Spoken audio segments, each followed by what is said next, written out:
Hello, ladies and gentlemen. Welcome back to the Graveside Chat. I am Bluntcast, your humble, haunting host of this hallowed annual installment. I am humbled and honoured to have you join us here for this spectacular spooky season. I am delighted to be joined by the wonderful Sudsart once again, who's going to be telling us all about a year of spectacular cinema, spooky games, and things that go bump in the night. And here he is, the man of the moment, Mr. Sudsart. Hello. Good evening. How are we doing? Great. Fantastic, thank you. I hope you're well. Very well. This is adorable. I love this. This has been stuck in my head for the better part of a year, and of course I waited 11 and a half months to start working on this in true fashion. I was like, you know what, let's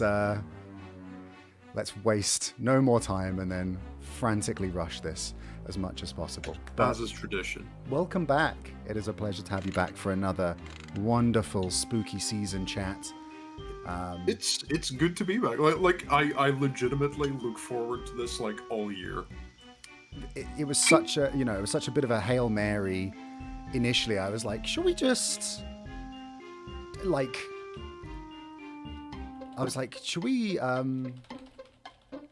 should we do this? Like last time, I remember just reaching out to you, dropping you a message, being like, what do you think about this? And you were like, yes, this sounds amazing. And then it kind of it immediately cemented itself as one of my favorite things I've ever done on the channel. And so I was like, well, now we just have to do this forever, I guess. This is just... I think when you sent me the first message last year, I was walking on... It was like a miserable September day.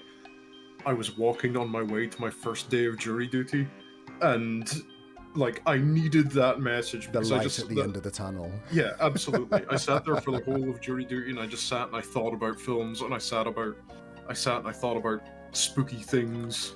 I'm pretty sure I was in Kew Gardens when I sent that to you. Like I drafted it on the train, and then I just forgot to send it, and then I was chatting to the wonderful Karma partner in Kew Gardens, and she was like, you did ask, right? And I was like, hang on, let me just check my phone. Like, turned away and checked my phone, and I was like, yes, I've asked. Like, just immediately drew a blank on whether or not I'd actually asked. So yes, this is the second installment. For those of you who haven't seen the first one, it will be linked either below this VOD or in the chat if you're watching this live. So yes, we are here to talk about another year of I'm not going to say another year of content, because the overwhelming majority of this is not from this year, but I think do we have one film from this year? Maybe I think we have one. We managed to sneak one in, but hey, you know what, I did my due diligence. I have seen all but one of the things that we're going to be talking about.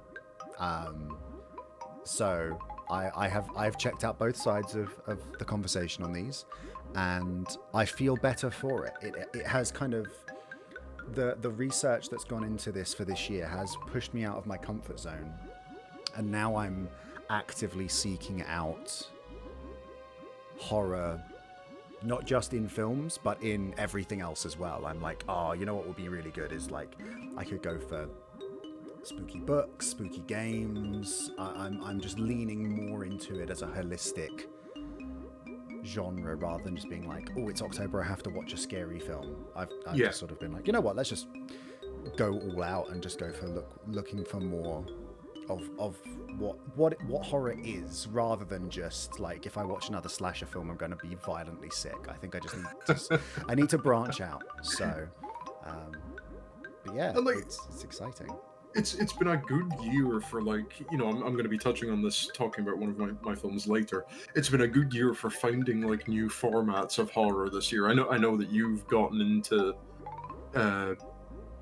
horror manga. You've read a few things. Yes, yeah, absolutely. It's been a big year. Really has. It's been fantastic. So, what's old is new again. The dead walk the earth when there's no more room in hell, or whatever the quote is. It's got nothing to do with this thing. But the first thing I thought we could talk about is the first film that I watched in my pursuit of what to watch and what to talk about for this year. I watched Evil Dead Rise. This is actually from this year, which I was not expecting. It honestly feels like it came out years ago, but there you go. It came out April this year. God, that wasn't even that long ago. That's not even that long ago, isn't it? It's crazy. So this is an actual poster. If you're watching this, it is an actual poster from the Creepy Duck Design on Twitter, a wonderful artist who got actually commissioned to make a poster for this, which is great because I'm a fan of their designs. They've done some amazing stuff. But it's such a classic. It's got that 70s sort of hand painted design to it that's incredible. The actual poster is not great. I don't like it, but I can live with it.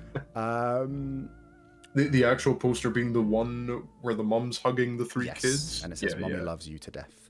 Yeah, it is. So Evil Dead Rise is the story of two estranged sisters who reunite through circumstances out of their control, but their reunion is cut short when flesh-possessing demons take over the building, awakened by the Necronomicon of Evil Dead fame. Awakened by a Necronomicon. A Necronomicon. Yeah, we've got deep lore now. We're really getting into it with Evil Dead now. Referencing back to Army of Darkness of all things, which is really nice. Which is crazy, but I really like this film as an idea. It's really, really interesting because it's got a really cool. It kind of inverts the idea of the. It inverts the idea of it's a shack in the middle of nowhere. This is Los Angeles or New York. It's one of the big cities in America. But it's this rundown apartment. All the tenants are being evicted. Almost everyone is gone. It's these poor, disenfranchised people who are just trying to make ends meet, who never interact with each other. And then the eldest of the three children finds when an earthquake rips the foundations of the building, rips the building apart. Underneath the building, they find an old abandoned vault. And inside one of the vault, it's like a bank deposit box. And obviously being this poor family, the eldest child takes it upon themselves to rummage, thinking that there could be some treasure in there that gets them out of their difficult situation.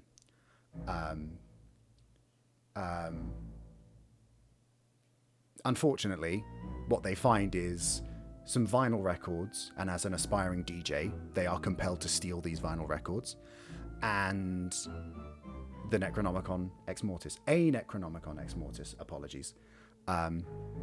And in opening the book, which takes a blood price, enacts a blood price on its holder, and by playing the vinyl record, which is a recording of the recitation of the book,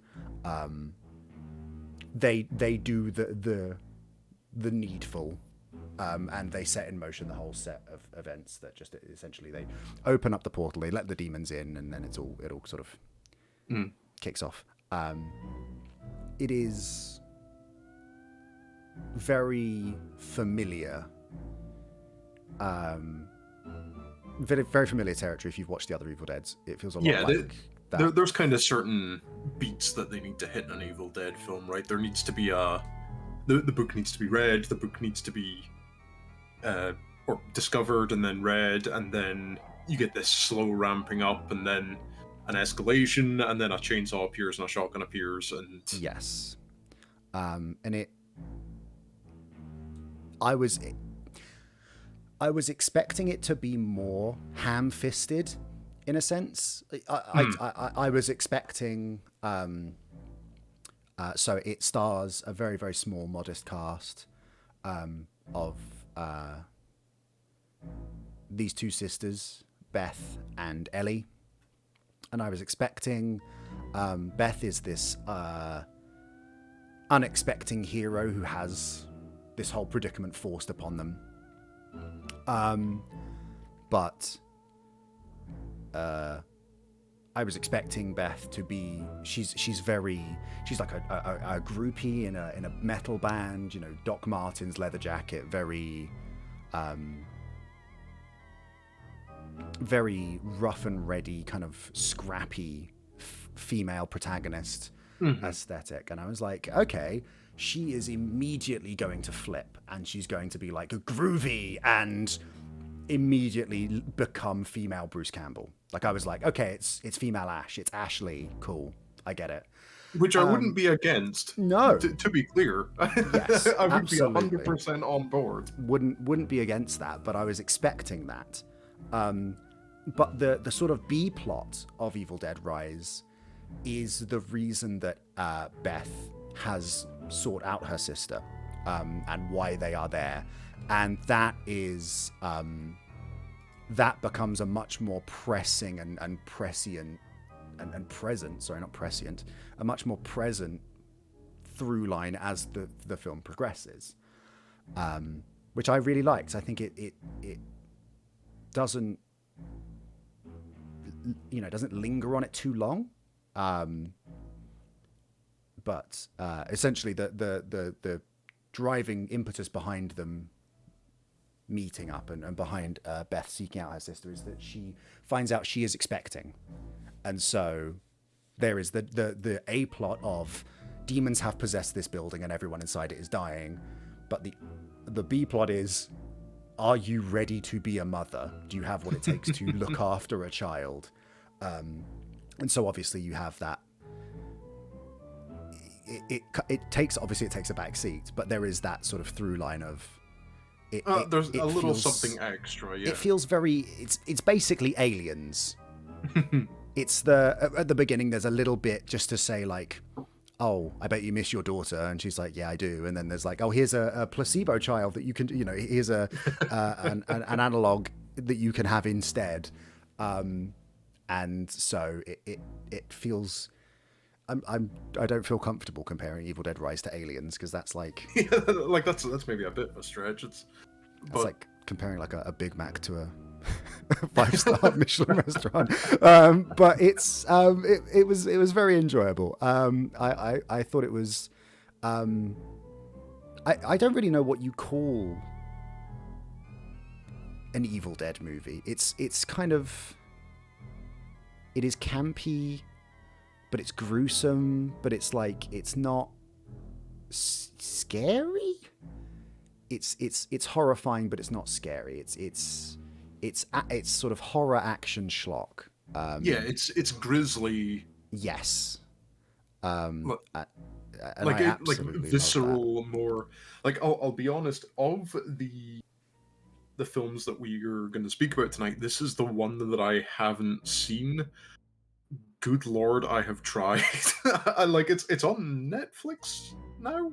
Yes, that's where I watched it. I watched it on Netflix. That's correct. I have watched the first 20 minutes of this film 5 or 6 times. And honestly, like, I feel like you could probably. I feel this isn't a glowing review, but I feel like you could probably pick any time after like the 45-minute mark and just jump in and be like, yeah, I get it. Like, you don't need it. That's kind of like what Evil Dead was. It 2013? That's the one last I haven't seen. Yes, that was 2013. That was like the... that was very similar in that it had like this, you know, the kind of horrible, the horror of the time aesthetic where everything was dirty and muddy looking, and there was a lot of like horror tropes of the time, a lot of like jump scary stuff that was very popular at the time. And then the hammer falls at some point and they're like, okay, we are literally dumping gallons of fake blood on this film set. Somebody's Oh, got the chainsaw. Like absolutely. they Like, really fucking go for it in the old one. I've heard that this is the same. like this one, full credit. Watching a lot of horror stuff, it's very... It's not something you should applaud. But they kill the kids in this one. Like there's like the kids are not safe. Like children in the film are like well within danger. Yeah, me and Vicky talk about this constantly. Is that now, like in the past 10 years, it's not officially a horror film until a kid gets absolutely obliterated. Hey, Like Terminator: Dark Fate, the best horror film of the year. Like that's... But yeah, so I was expecting, I don't know, because this was it's interesting because this is in the same way as Evil Dead 2013. There's one of the scenes that they use quite gratuitously in the trailer is there is a sequence in which an elevator literally just fills with blood and then it just falls because it hits the weight capacity and it just lands, and so it's like an elevator filled with blood just exploding in a foyer, and that's it. that's all you needed to say to make me watch this film, because I had no idea. I hadn't even watched trailers for this. Like I saw the words Evil Dead in the title and was like, when I get around to it, that I'm gonna enjoy it. Like they're not gonna fuck it up. And so I was kind of like, you see the elevator filling with blood, and then it cuts to like the Kubrick shot of like the low camera down the corridor, perfectly lined up with the elevator doors, and I was like, I groaned before it happened. I was like, and then it happened. I was like, all right, that was actually quite good. So yeah, it's very odd.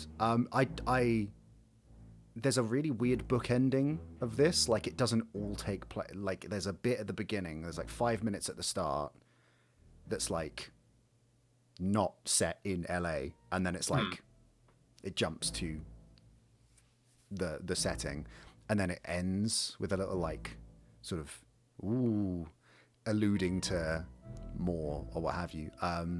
Yeah, I honestly didn't feel like it needed it at all. Like it felt like a very unnecessary... there's a shot of a person floating out of the water.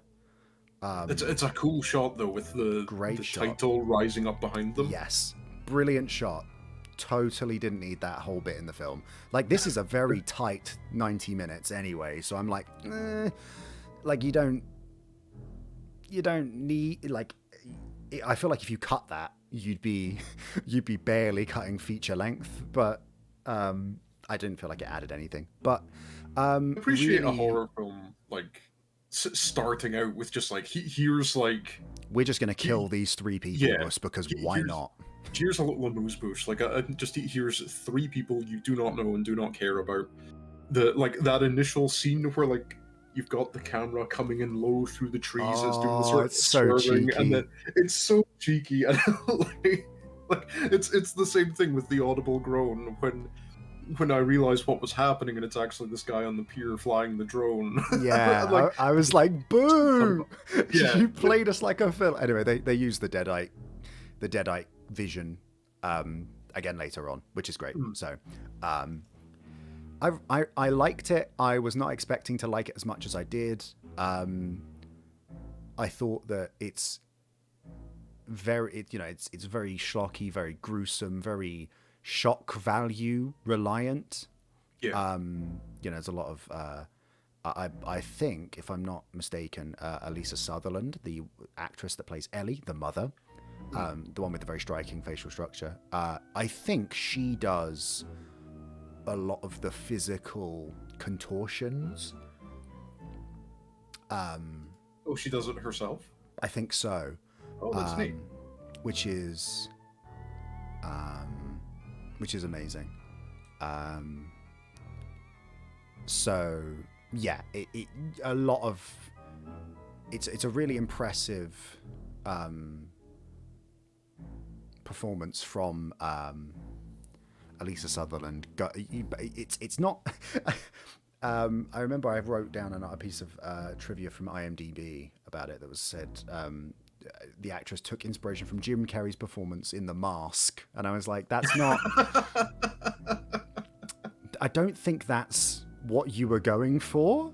I appreciate the sentiment, but I don't think that's what you were going for. But yeah, it's just a very satisfying, like claustrophobic. Yeah,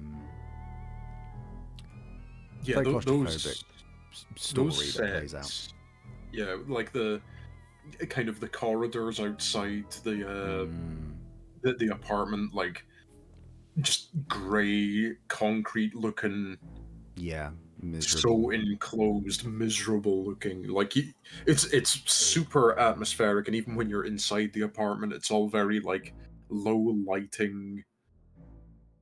Like every room is dark and dingy. Like it's a great aesthetic for the film. It's really it's so different. Like there does seem to be a bit of a trend recently. I think the other big example is Scream, of horror films coming away from more rural or suburban settings and. Yeah, because I think the last two Scream films have just been like ghost faces in New York. Like I'm 100% on board for any time a slasher film. Just like how do we shake things up? Let's do it. Why not? Jason takes Manhattan. Jason goes to hell. Jason goes to space. Jason goes to community college. It's all like it's enough for me. Like a good change of scenery. Yeah, does wonders for me.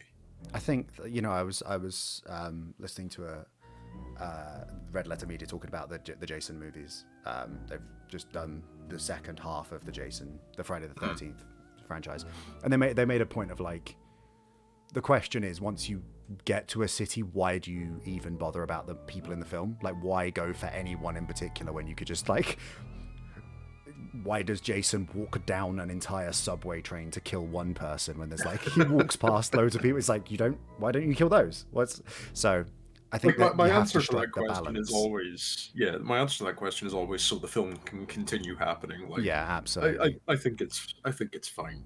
Like, and I don't know why did I for some reason a gif of Jason Takes Manhattan popped up for me today, of just Jason walking down that subway car, battering people out the way. I love that. I think the gif was like me when I've had 600 milligrams of caffeine and 6 Rice Krispie treats on my way to the gym. Sensational. I thought it was pretty good. Me two of those Panera suicide lemonades in. we need a horror film about someone who's overdosed on the Panera lemonades. It'll happen. Control, and they just have to enact their revenge. Yeah, their body is physically unable to stop. Yeah, you've actually lost control of your functions. The Panera lemonade possesses you. Yeah. Anyway, I'm getting distracted, but the gist of it is that Evil Dead Rises is a very, very satisfying addition to the Evil Dead collection, and I'm actually now like, I kind of want to go back and watch 2013's Evil Dead, because I feel that's the only one of these that I haven't seen. I love Army of Darkness. Sure. Yeah. I love Evil Dead 2. Evil Dead 1 is certainly a film. This feels like some of the practical effects in this are wonderful. The ramping up of it just being like, oh, I mean, I don't want to spoil it because you haven't seen the second half. I recommend you check it out. I've seen one little thing that kind of reminded me of The Color Out of Space, the Nick Cage one that came out not too long ago. Oh, I haven't seen that. Oh, that's worth it. It's odd. but it's worth a watch if you fancy some Lovecrafty stuff. Yeah. The only other thing, apart from the practical effects being brilliant, is the Necronomicon in it. The design of the book is just brilliant. I love the teeth. I love the vein skin. Like how it slowly opens. Yes, like the teeth sort of unfurl like a Venus flytrap.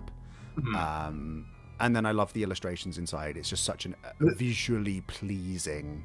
The credits sequence where it's like showing you all the art that's in the Necronomicon. Yes. It's incredible. It's amazing. It's just one of those things where like I was sitting watching it and I was like, holy shit, like that looks like I want to know more. Someone spent so long on that and like absolutely cooked for that little sequence. Like if I heard a bit of trivia that was like, did you know the Necronomicon Evil Dead Rise was actually painted in human blood? I'd be like, yeah, absolutely. Of course it was. Like, what are you, nuts? Yeah. Did you catch Bruce Campbell's cameo? Yes. Yeah. I looked it up afterwards because I was like, well, usually Bruce shows up and he's like, hey, he's baby. in there somewhere. Yes, and so he is in the recording of the dissenting voice on recording. Dissenting voice. Yes.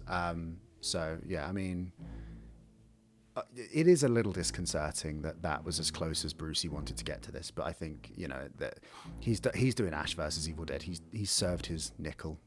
Yeah, because I know him and Sam Raimi are producers. Is that right? Yes, that's correct. And I think they were talking about how what they want to do is they want a new Evil Dead every couple of years. They want to start making, churning this out. They want to do what Halloween originally did. Yeah. Where they were like, okay, we're just going to do these annually, and it's going to be like Goosebumps, but not Goosebumps. Like connect everyone with the Necronomicon. That's only like the real through line. I think. That's very, very admirable. The practical effects are great. There's like a really good end sequence.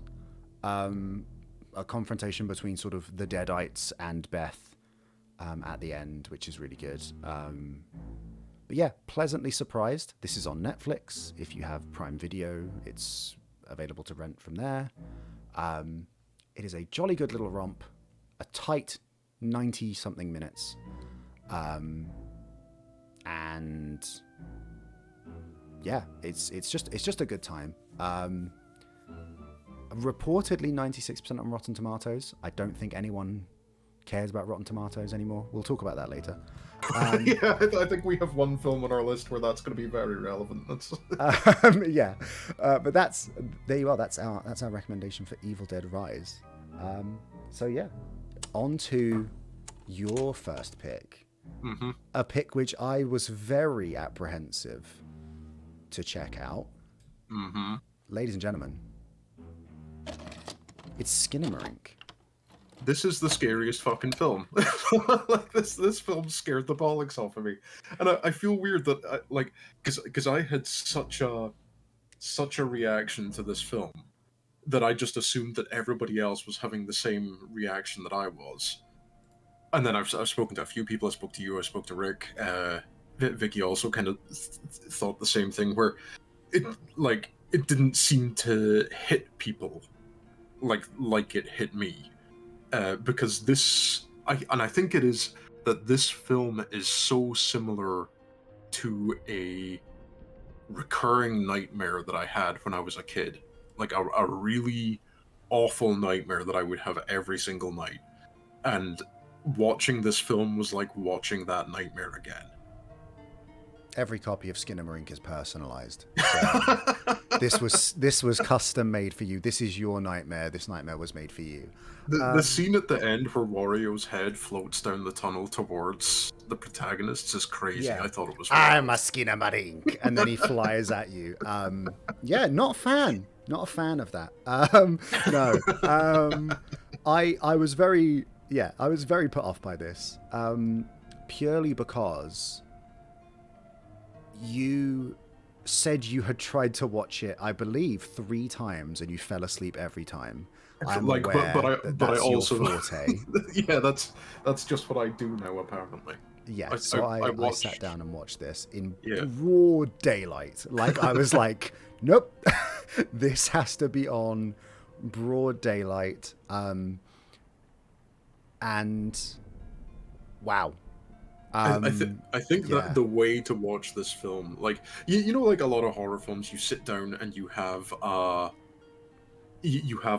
you know, you've got your snacks, you maybe got your phone in your hand, you know, Discord's pinging off and stuff like that. This is a film to watch in the dark, like literally zero distractions, no snacks, headphones on. Like I didn't watch it this way. Fuck no. But Well, so what I did was I watched it. I pulled the curtains closed. It was like middle of the afternoon. I closed the curtains and I had it on the TV. I turned the speakers up because I couldn't hear what was being said, and I kind of think that's kind of the point. So the gist of this is that it's such a nebulous premise, but just the gist of it is that 2 children yeah, wake up. two kids wake up in their house and they find that their dad has disappeared and all of the doors and windows of their house have disappeared too. They are Yes. completely alone in this house. All the lights are off. Like the film is shot in such a way, directed by Kyle Edward Ball, who has done like YouTube stuff previously. That's like his thing is Yeah. YouTube. Um, and I don't think you ever see either of your protagonists' faces. There's a Yes. young boy who's around 4, and a young girl who's around 6, and they're left Yes. alone in this house together. And over time, strange things start happening in the house. Other things disappear, like the toilet disappears in the house, and they have to like. I think something about this being uh, with 2 very young children as your protagonists. There's not like uh there's no like pressure to fix the problem, if you know what I mean. Like Yes. if this was 2 adults in a house, they would be like, there's, you know, we're being fucking Skinamarink here. We've got to find a way out of the house, and we've got to like beat the monster and that kind of thing. Whereas this is more like something will happen to the kids, and the kids will be like, we just have to deal with that. Like the Yes. toilet disappears, and they're like, we have to use a bucket now. There's no solution to that other Yeah. than They this. haven't got any other alternative. Yeah, I wrote but some so notes for this. hmm, I kept notes. I paused it and wrote notes as I went through. Skinamarink dares to ask the question, what if we took 25 minutes to start the film? it really. I think I saw today there's something like 500 lines of dialogue in the film, which is a bizarrely low amount. And I remember about 6. yeah, I remember a lot of just whispering and just little Yes. noises. I turned the subtitles on, and once you turn the subtitles on, there is a lot more dialogue than you can hear. It is unnerving. But the gist of this is, it's such an interesting. It utilizes such novel camera placement in like uncanny places. Yeah, It's really disquieting. like there's very few moments where the camera is actually focused on something. Yes, and it's like it's like, for example, there's a shot that I can vividly remember where it's like from behind the corner of a sofa, Mm, and you can see like Lego on the floor, and there's a CRT TV on, and then there's like a chair next to the TV, and you can just see a pair of legs standing yeah, facing the TV. And from a direction standpoint, I'd be like, why would you shoot like that? That's a very, it's a very unconventional place to shoot from. But then in my head, I'm like, as a kid, I've just laid down and pressed my head against like the corner of the sofa just to see what the room looks like from there. I mean, I was pretty hungover this morning. I had my moment where I laid my head against the tile floor and just enjoyed that experience. Yep. And, we've all been there. I think it's just like, so. Yeah, it's so unique, and I think that it's divisive because of how, like, it's sitting on a 4.9 on IMDb at the moment, which is. I mean, you're sitting there like, what kind of film do you not see anybody's face in? What kind of film has like 10-minute breaks between lines of dialogue while nothing happens? Because it's just a horrible feeling of sitting and watching this. Like it happens to you. You're not like a willing participant in this film, and then you just sit and watch this awful situation happen to these kids, and this is before even like the quote unquote monster turns up, and just these two kids alone in their dark house. Like, they've got the only source of light is the CRT TV playing, like, whatever cartoons were cheap enough to license or were free to license for the director. And then you get these moments where suddenly something starts talking to the kids through the dark. Yes, so I think just this... there's like a point where... So it starts when it's bad. That's a terrible way of wording this. It starts. The film starts with the dad disappearing. Essentially, he says goodnight and then he just vanishes. He's gone. Yeah. But then it kind of sits and languishes on that for a little bit, and then the creeping dread only really sets in when one of the kids turns a corner and you see a chair on the ceiling. Yeah. And that's the first visual indicator that's like, something is wrong. Yeah, this isn't something that has already happened. Like, they wake up without the doors and the windows in the house. That's not something that has happened. That is something that is currently still happening to them. Yes. Yeah, absolutely. And like, it's got some... like it just lets that atmosphere sit in. Like for my notes for all these films that I've looked at, I've just like listed a couple of like highlight scenes, which has just ended up with me making like a list of good scares from these films. There's this moment. I wrote the flashlight POV sequence is fucked up. That is miserable. Like, very cruel. There's spoilers for a film that nobody's going to watch anyway, but there's a scene where the 4-year-old is just looking at one of these telephone toys that we have on the table in front of us right now. Yes. And he's looking at it and he's shining his flashlight on it, and then when he turns the flashlight off, it's completely dark, but you can just about see the phone's eyes, and the eyes are kind of like, when he turns the light off, the eyes shift slightly. Yes, they go from looking up like this to looking straight at the camera. Like, I'm getting shivers just thinking about that scene. Is that the same time that it plays the really loud ringtone? Yeah. Yes. One of the most bullshit jump scares ever. The note I wrote was, that fucking little phone, holy fuck. And it's fair. A visceral response from me on that. Apologies if that's a little bit too blue, but that is cruel, because it sits. The flashlight sits on that phone for about 20 to 30 seconds. It feels like 30 seconds. The kid is sitting there turning that flashlight on and off and on and off and on and off. And you have nothing to look at except this little face in the dark. You are drawn to those little eyes. And then the moment it gets you, you're like, it sucks. The phone rings, and then the phone's face changes in front of you. Just like, and it's not like it does like a big evil like face, like it just changes just a little bit, and just makes it look slightly different. Yes, but it's not all as it's not all like that. I think is the thing I want to highlight is there's a scene that I literally just didn't look at. I literally just looked at my phone.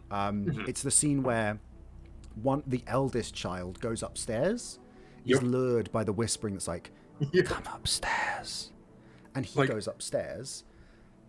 it's the look under the bed, Look and under then the bed, he and he goes like down and he goes looks under down. the bed really slowly, and you're squirming, That and yeah, then I he just looked slowly away. gets I back was up. like, no, no. He slowly gets back up, and you're like, oh, safe. And then the voice goes, and you, oh no, again. And then he slowly goes down, and there's still nothing there. Yeah, Oh, just absolutely fucked up. disgusting.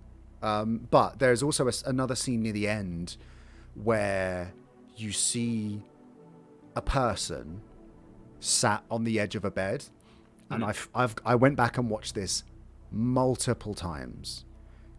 It's a person. I would bet my life that it's a person. And then all of a sudden the camera focus changes, like it blurs slightly, because the focus on this is so tight. Every shot is really tightly focused. They crank their POV down to like 0. Yeah, so the stuff that's really close is really sharp, and the stuff that's far away is really blurry, or vice versa. But it isn't like, oh, everything's in focus. It's incredibly tight.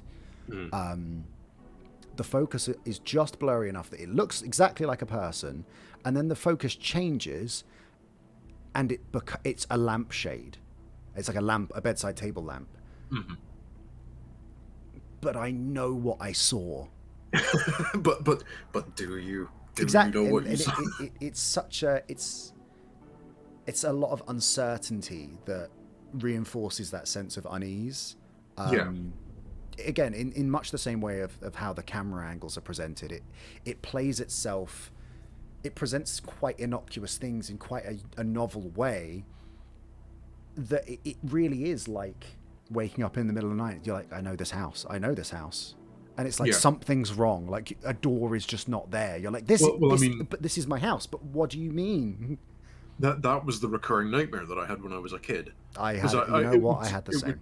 It was a nightmare where I woke up. You know those nightmares you would have, where the start of the nightmare would be you waking up in bed. Yes, and then you'd go and you'd look for your... Like, I'd wake up, I'd get out of bed, call out to my parents, they wouldn't answer, I'd go and look for them, they weren't there. That's exactly the dream that I had. Yeah. What do I do? Who do I call? Where do I go?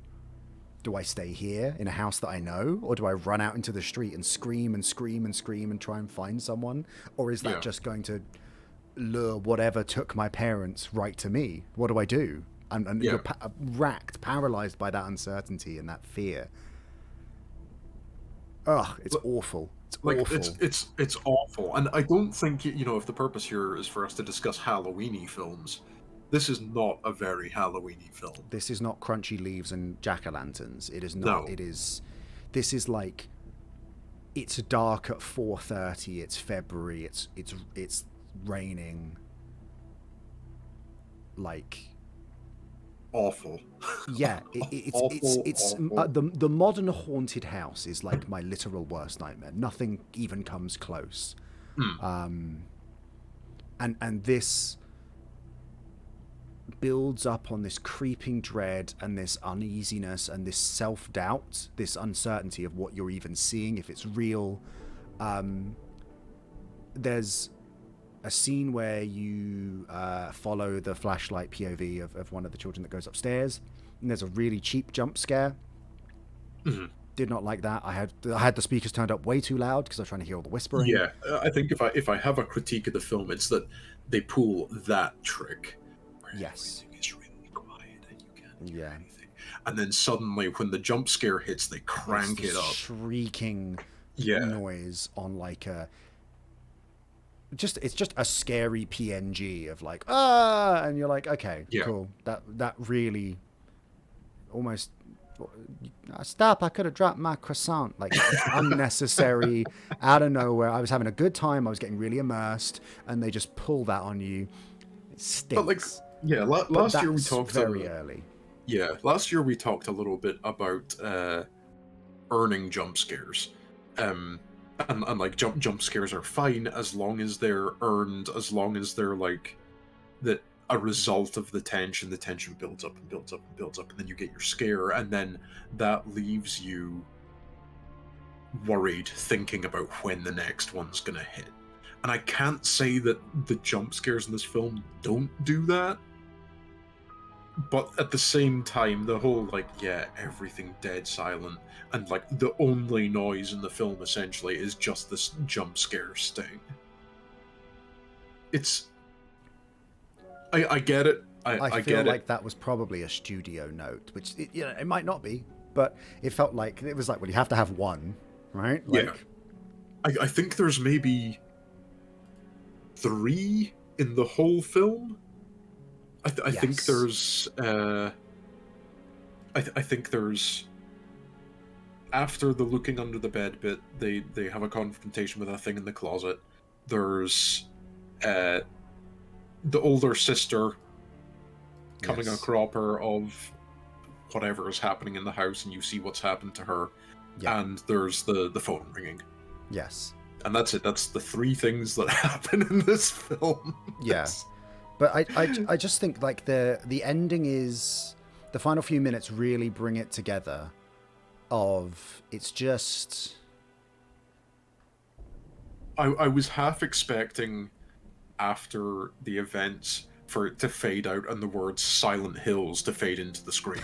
You know what I mean? Like, it has that kind of vibe. Yeah. Norman Reedus was going to pop out from behind a door and be like, surprise! It's a Kojima production all along. Yeah, it's very interesting. I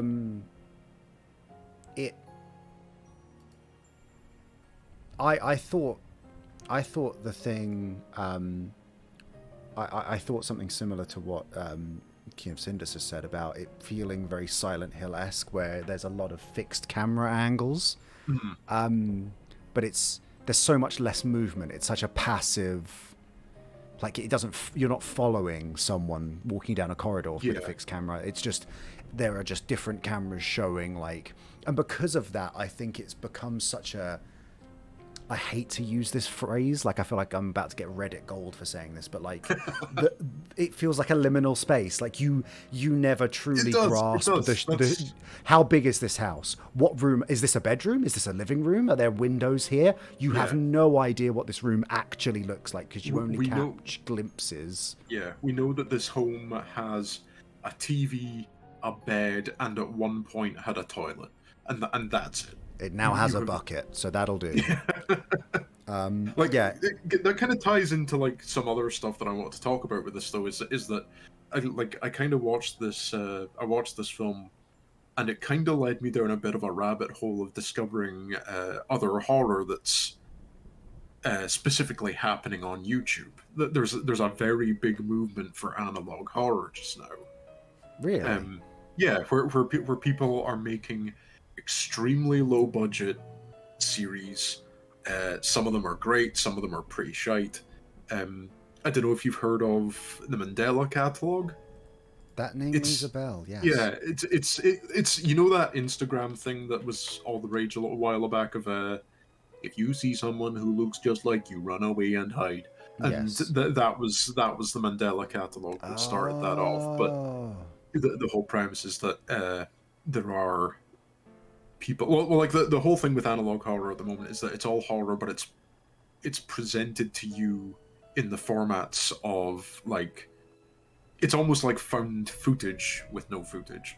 It's like a popular thing is making horror out of training videos and things like that, and just little things what to do when you encounter this individual. Yeah, I suppose that feels like a little bit of an extension of the SCP effect of, like, it has that. SCP approaches it from quite a government document angle. Yes. Whereas this kind of goes at it similarly to that, but it less of a records of this began with this. It's like, what to do when you encounter this. Yeah. Or, like, have you dreamed this man? Like that, yeah, it's really have you dreamed this man is like a perfect example of it. Like, it's what I've seen people calling it unfiction, where it's you're buying into it under the premise of like I don't know if you ever read No Sleeps on Reddit or anything like that. The whole No. premise is that Oh, you have to buy yes. into it as if it was I suppose true. that's the same with SCP, right? Like it's you Yeah, have it's to, exactly the same. you've got to play into the idea that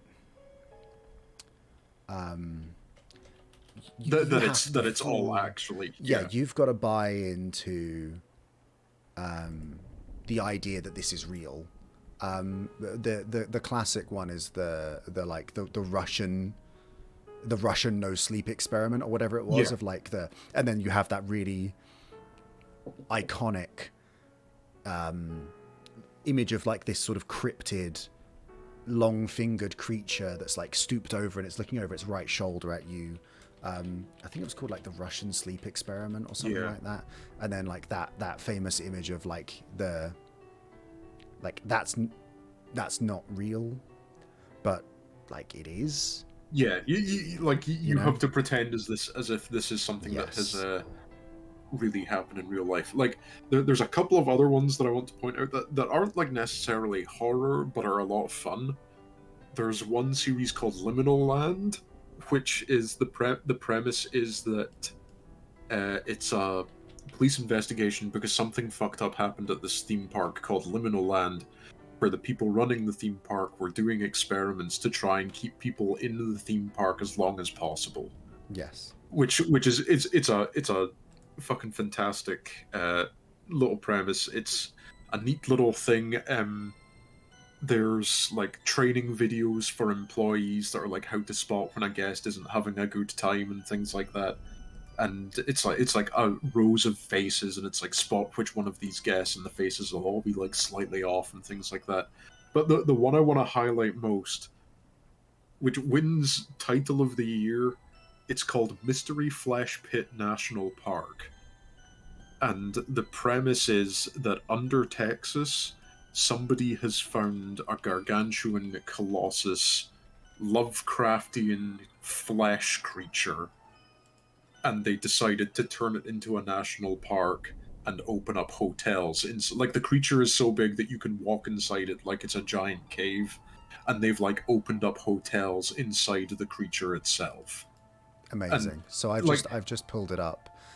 Actually, let me see if I can. I specifically prepared for this. Let me see if I can still do this. Chelsea, can we? Let's get rid of Skinamarink. Thank you for your service, Skinamarink. Just want to make sure this is looking good. It is. Right, here we go. Let's pull this bad boy down. my god, he's so prepared. Fucking hell. There we go. So, this is the Mystery Flesh Pit National Park merchandise store. I engaged in acts of industrial hubris against an ancient and cosmic abomination buried in Texas, and all I got was this lousy t-shirt. So good.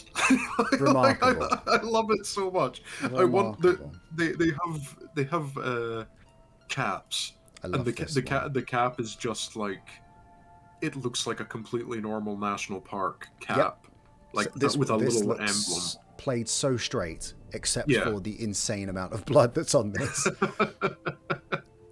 Like I love the concept. I love the execution of like it's. I'm gonna be a dick, and I'm gonna say it reminds me of Dark Souls, where you're like the reading into it is like there's a lot of like extracurricular reading to do, and the more that you look into it, the more you're gonna find. I recommend giving this a little whirl. It's a lot of fun. I'm gonna have to check this out because this is fascinating to me. I have a profound appreciation for just going this far for a bit. Like that's the thing. It's a bit. This is like a throwaway joke that somebody would make, and it would get a small handful of giggles. And they've got this merch, and they've got like posters and instructional guides, and like I just love this shit. It's brilliant. Yeah, like this anodyne deep earth mining would just think this was a normal mug in any other context. I wouldn't be. I'd just be like, oh, okay, someone weird. But if you know, all of a sudden you're in on this. So yeah, very, very fantastic. very, very cool. I feel like just I should share. There's a one particular YouTuber that I watch who deconstructs all this stuff. Mm-hmm. A gentleman called Nightmind, who has been doing this for years, and Okay. the guy has like the smoothest voice, and so like I've just been like going into work and just being like, what bullshit do I want to hear about today?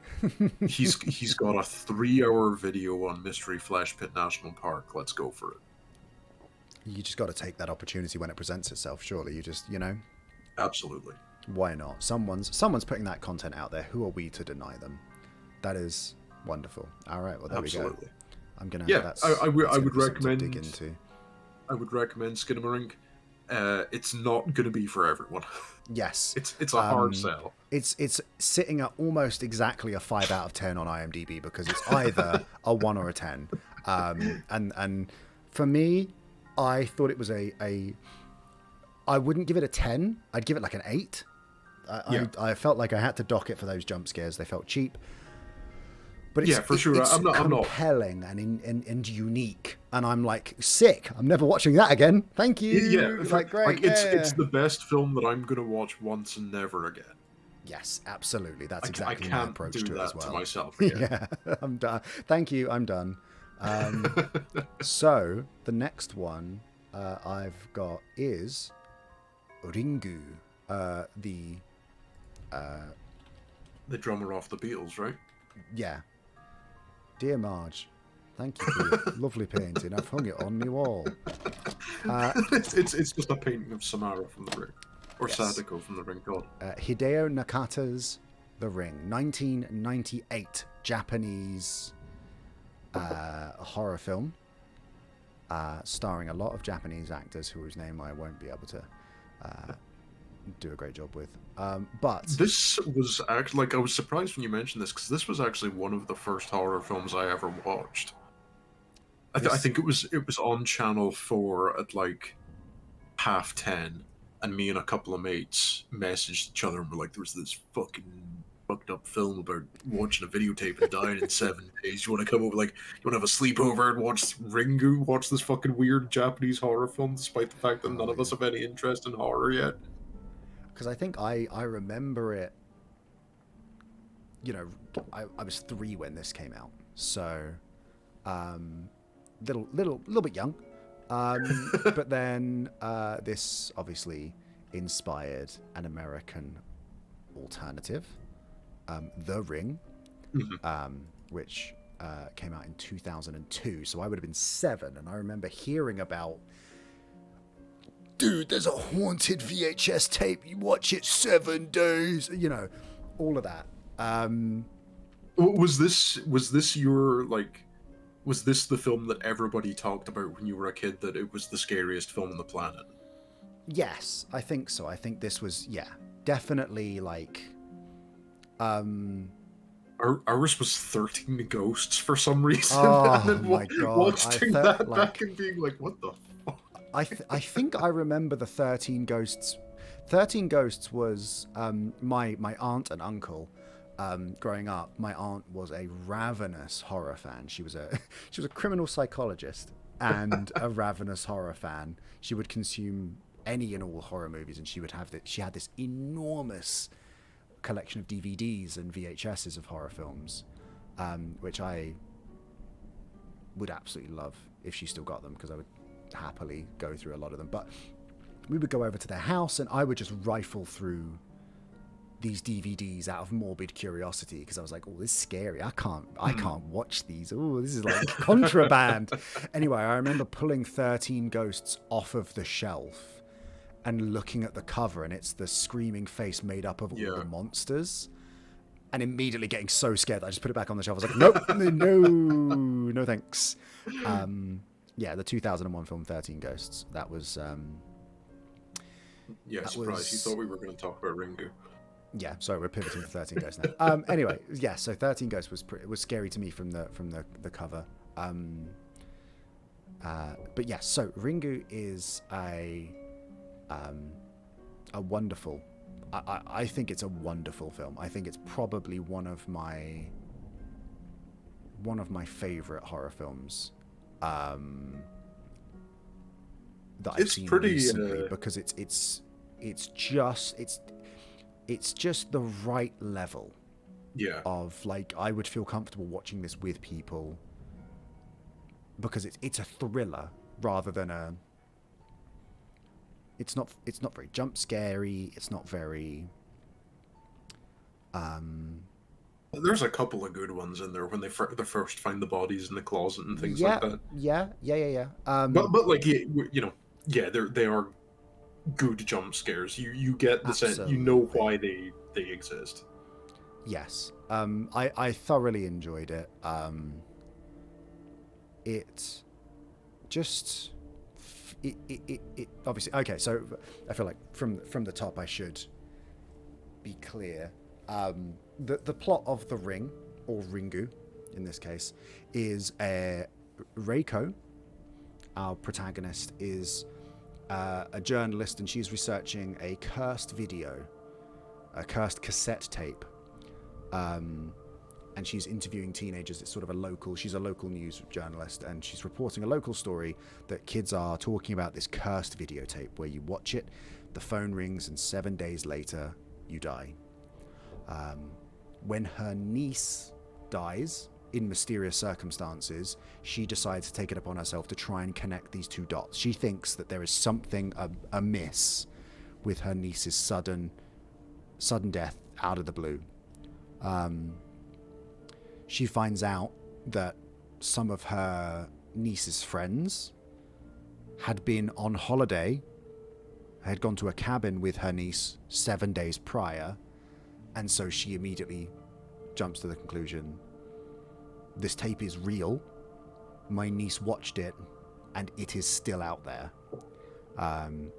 So she enlists her ex-husband, and then it ramps up from there.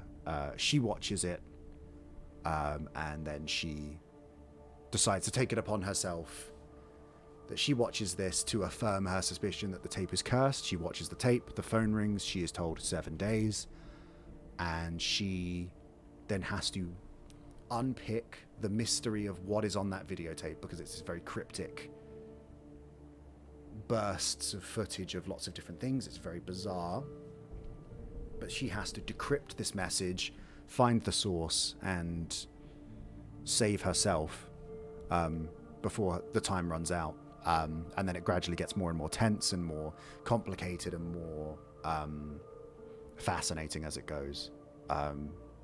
I really, really liked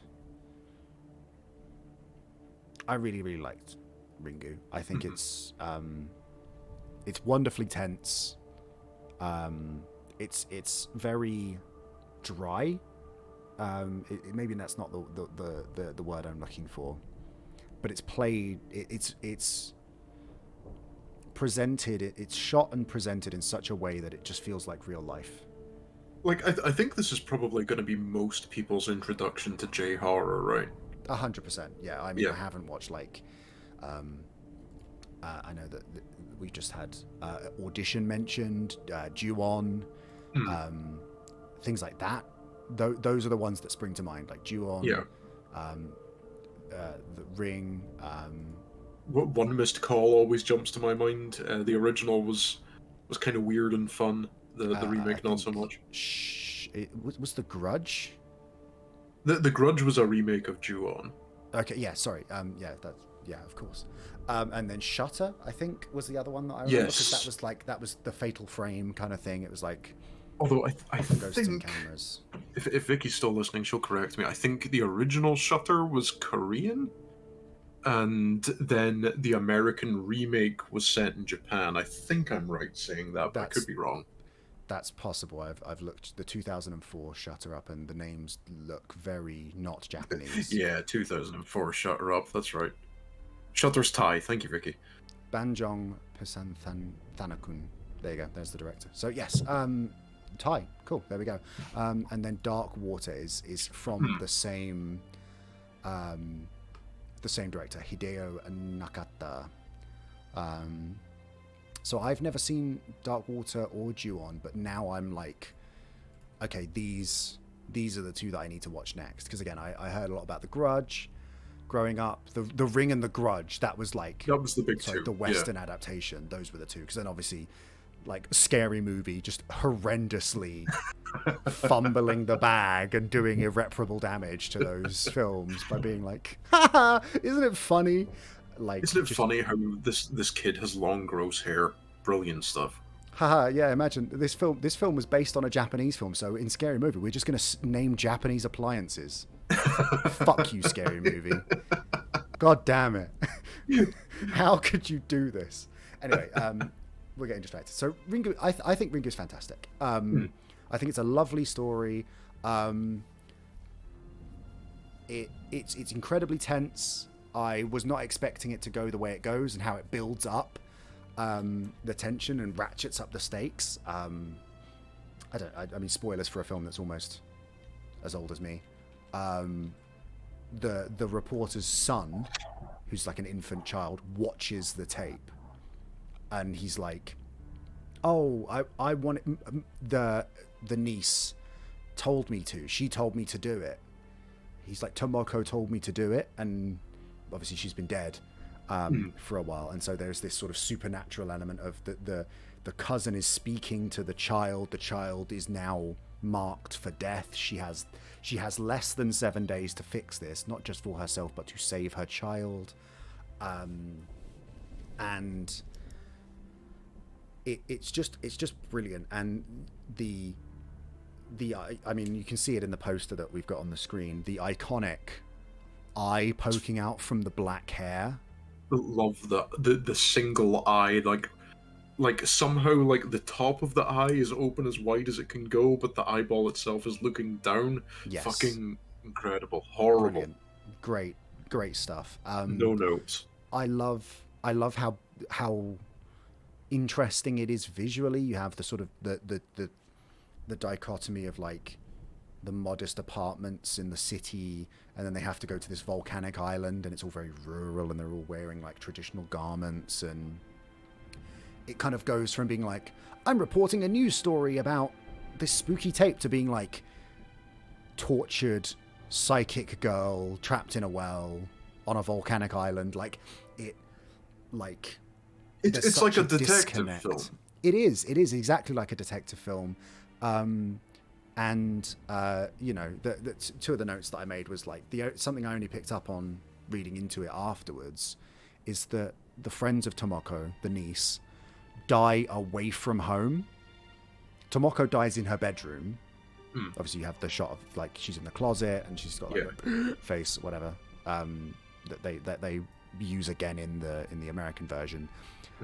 But the friends all die away from home. Which kind of reframes the threat. It's not, oh, if you're in the house, you watch the VHS and it'll kill you. It's once you have seen it, you cannot hide. Nothing will save you. You cannot outrun it. You cannot drive away from it. You can't move house. I think that's such a big thing in Asian horror that I really love, is that there's no winning.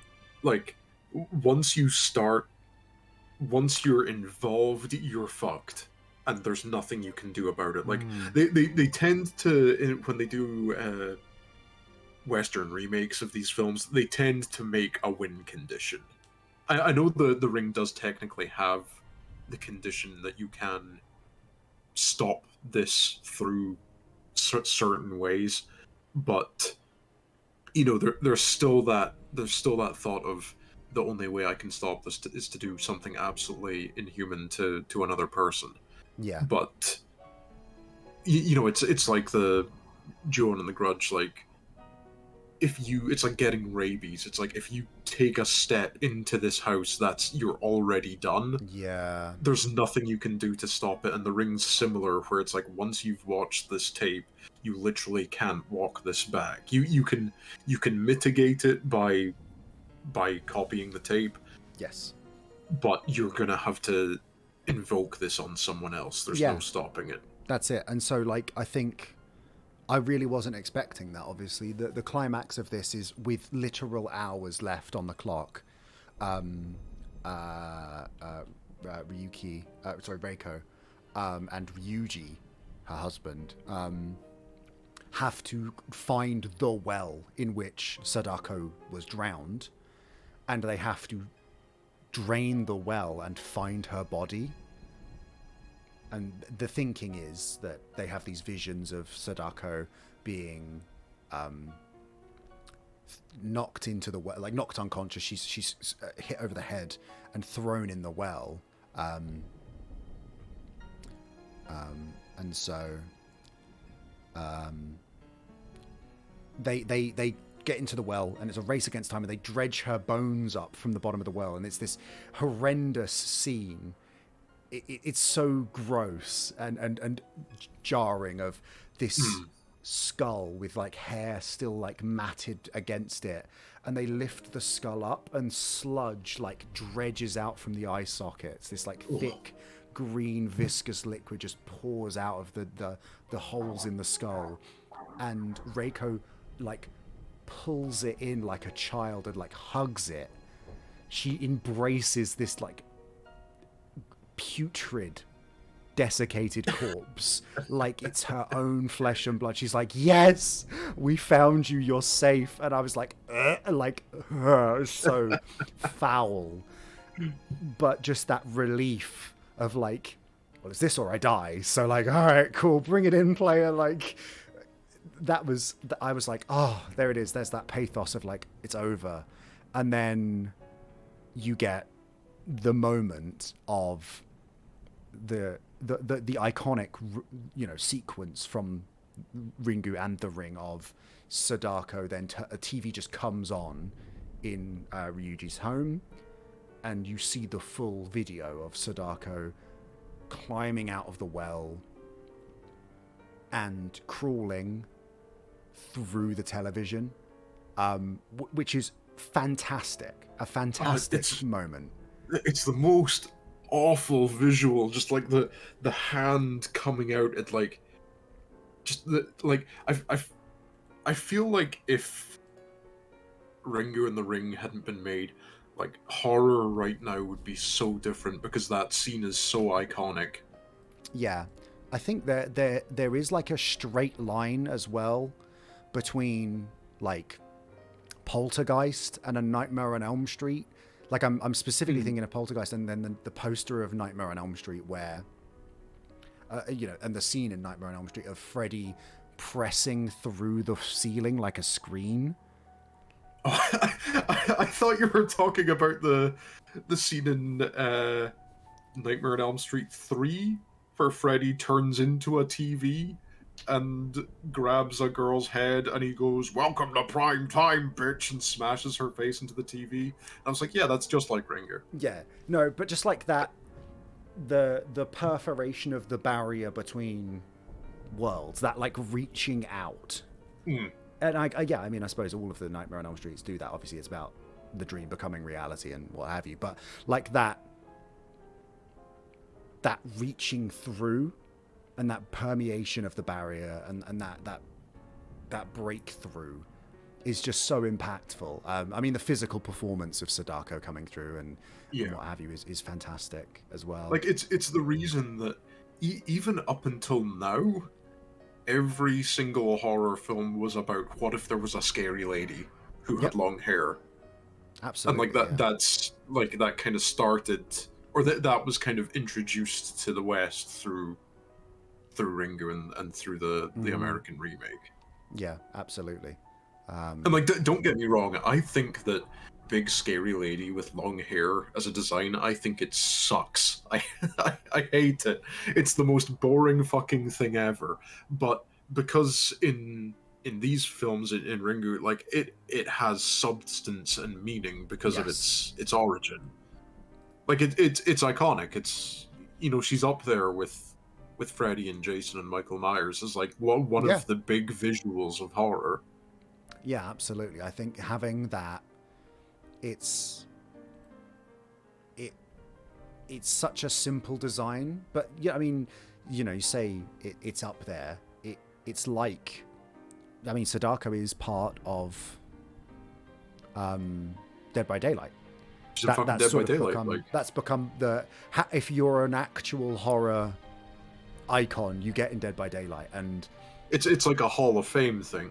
Yeah, it is, and I think, you know, the sequence in the well where they zip line or sort of rope themselves down into the well, and they find fingernails on the rocks, and they're like, she tried to get out, and like that's a very visceral image, isn't it? It's horrible, but that even that adds to that level of like black hair, gap in the hair to show the one eye. The dress, it's like a wet and grimy dress, no fingernails, and jittery movement. That is iconic, and it's so frustrating. Like, I've been thinking about this, and like, we need a good character horror like this, and not mascot horror. We need like another iconic, like a personality. Yes, like a Chucky, Jason, Freddy, Sadako. Like, they are instantly recognizable. You're like, I know what that's from. I cannot think of if you're not aware of horror, even if you're not part of that. Oh my god! Like, I was like 5 years old when I was like, oh, Hockey Mask, Jason Voorhees. Yeah. Horror guy. And then somebody hits you with like, oh, Jason doesn't actually get the hockey mask until the third film, and you're like, what? Yeah. Shut up. And then they're like, no, but you know, the first film wasn't even Jason. And then you go and you watch it, and you're like, what the? Like, yeah, you're like, how is that so iconic? I'm so tempted to just wear a shitty, like, ladies chunky knit jumper and be like, yeah, I'm Jason's mum. that's my Halloween costume. Is just go as Jason's mum. Like, yeah, it's. I suppose I think Freddy's out of the gate, like day one. I mean, not day one. Day one, he's a pedophile. But like, you know, from the first film, his look is like, that's it. It's locked in. That was kind of just a thing of the time, though, right? Was that they needed something to make their films visually, yes, something above. You know, like there was a lot of time invested in getting the right look for the killer, which I feel like there isn't so much. Like what could you even think of what was like the most recent addition to the pantheon, if you get what I mean? Like, yep, can't think of them. Yeah, like, and every now and then they come like kind of close, but then it just kind of dies off. And then the other night, the most iconic horror staple I can think of is it Billy the doll from Jigsaw? The doll from Jigsaw. I think that might be the last. The doll from Saw. Yeah. That I mean Tobin Bell's face is pretty iconic. That is a storied visage if ever I've seen one. He's like 82. He's still hammering these out. Good lord. I mean, all he has to do is record his voice now, right? He just. I mean, no. Somebody sends him a letter, and it's like, you jump on a Discord call. The latest one, he's like, I'm gonna take the Ring poster off the screen so people don't get confused. But I'm pretty sure the latest Saw that's like they're basically now just retconning out anything that wasn't between 2 and 3. So now they're just like everything's between 2 and 3, because in 3 Jigsaw dies, so they're like, oh, we need that guy. Like, without him we have no charismatic leading role. We need him.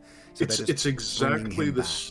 Yeah, it's exactly the same as I can't remember if it's the Conjuring films that have Lin Shaye in them.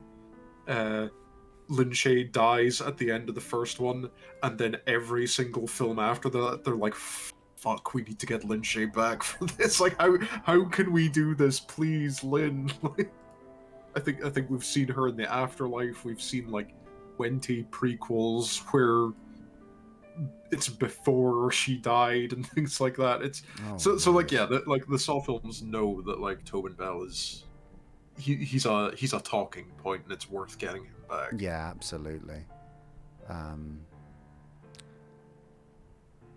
Haven't seen the recent one yet, but the latest Insidious. Oh, we watched that The one. Red Door. The Scary Door. The Scary Door. Imagine if you will.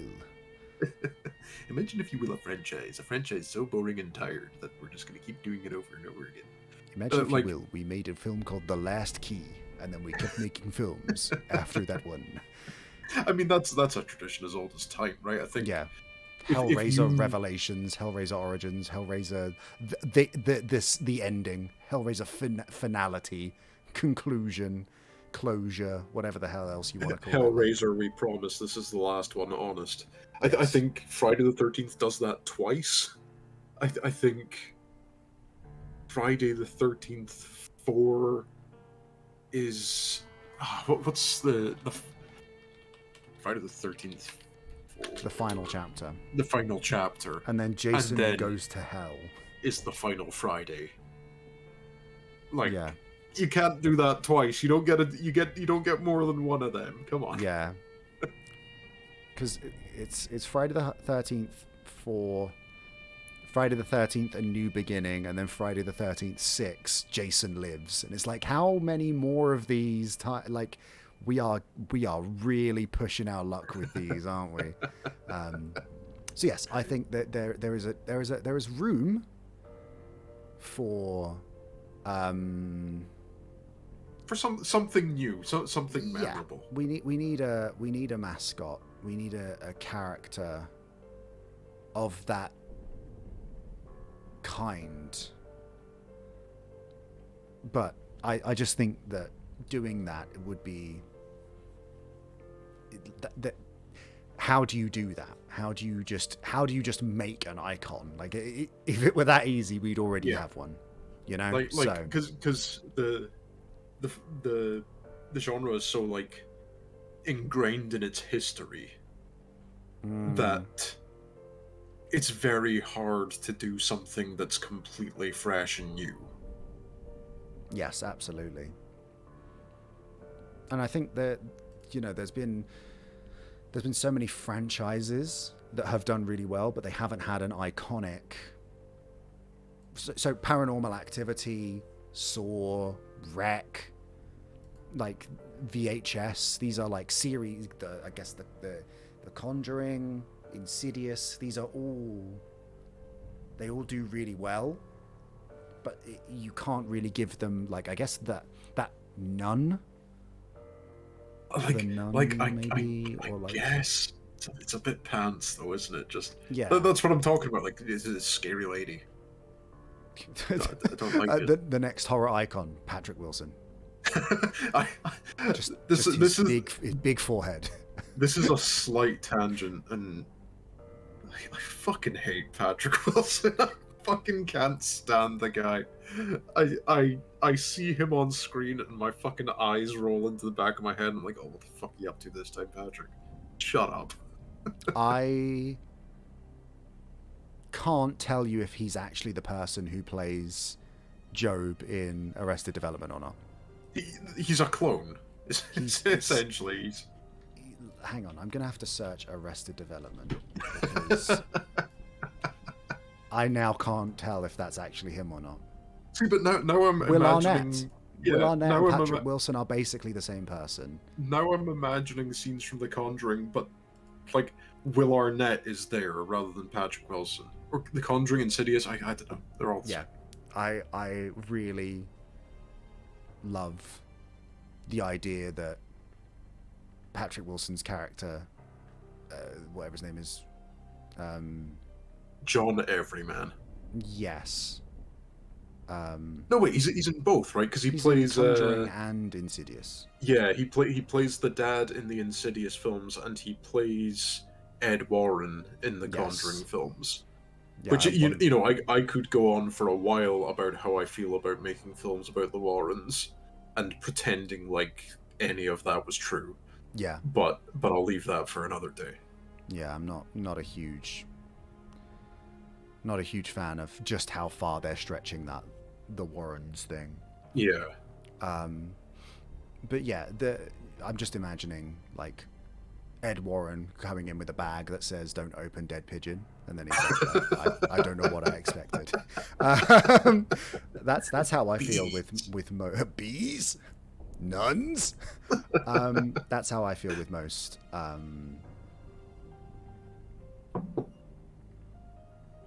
With most of those films, it's like there are just too many of them for me to ever take any of them seriously, and I just feel like they're not.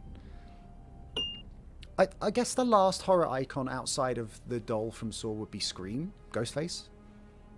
Ghostface is a good show, and I think Steve's right. The Babadook is pretty up there. I don't think I've seen the Babadook mentioned outside of these Graveside Chats ever. I don't think anyone else talks about it. I guess it had a resurgence, like the yeah, Pennywise, I guess. Yeah, big five head Pennywise. Yeah. Was okay, I guess. It's a tricky one. But you recommend Ringu? Yes, sorry, to circle all the way back. Let me pull this up again. Ringu is fantastic. It is a circle all the film. way back, like some sort of round shape. I can't put my. What are we? Some sort of Ringu? Again, a tight 90 minutes here. Brilliant stuff. It is subtitled. It is in Japanese. And if you don't like that, there is an American version that is apparently not as good. It's not as good, but I don't think conceptually it's the same. awful. Yeah. Like, they do the thing where they're like,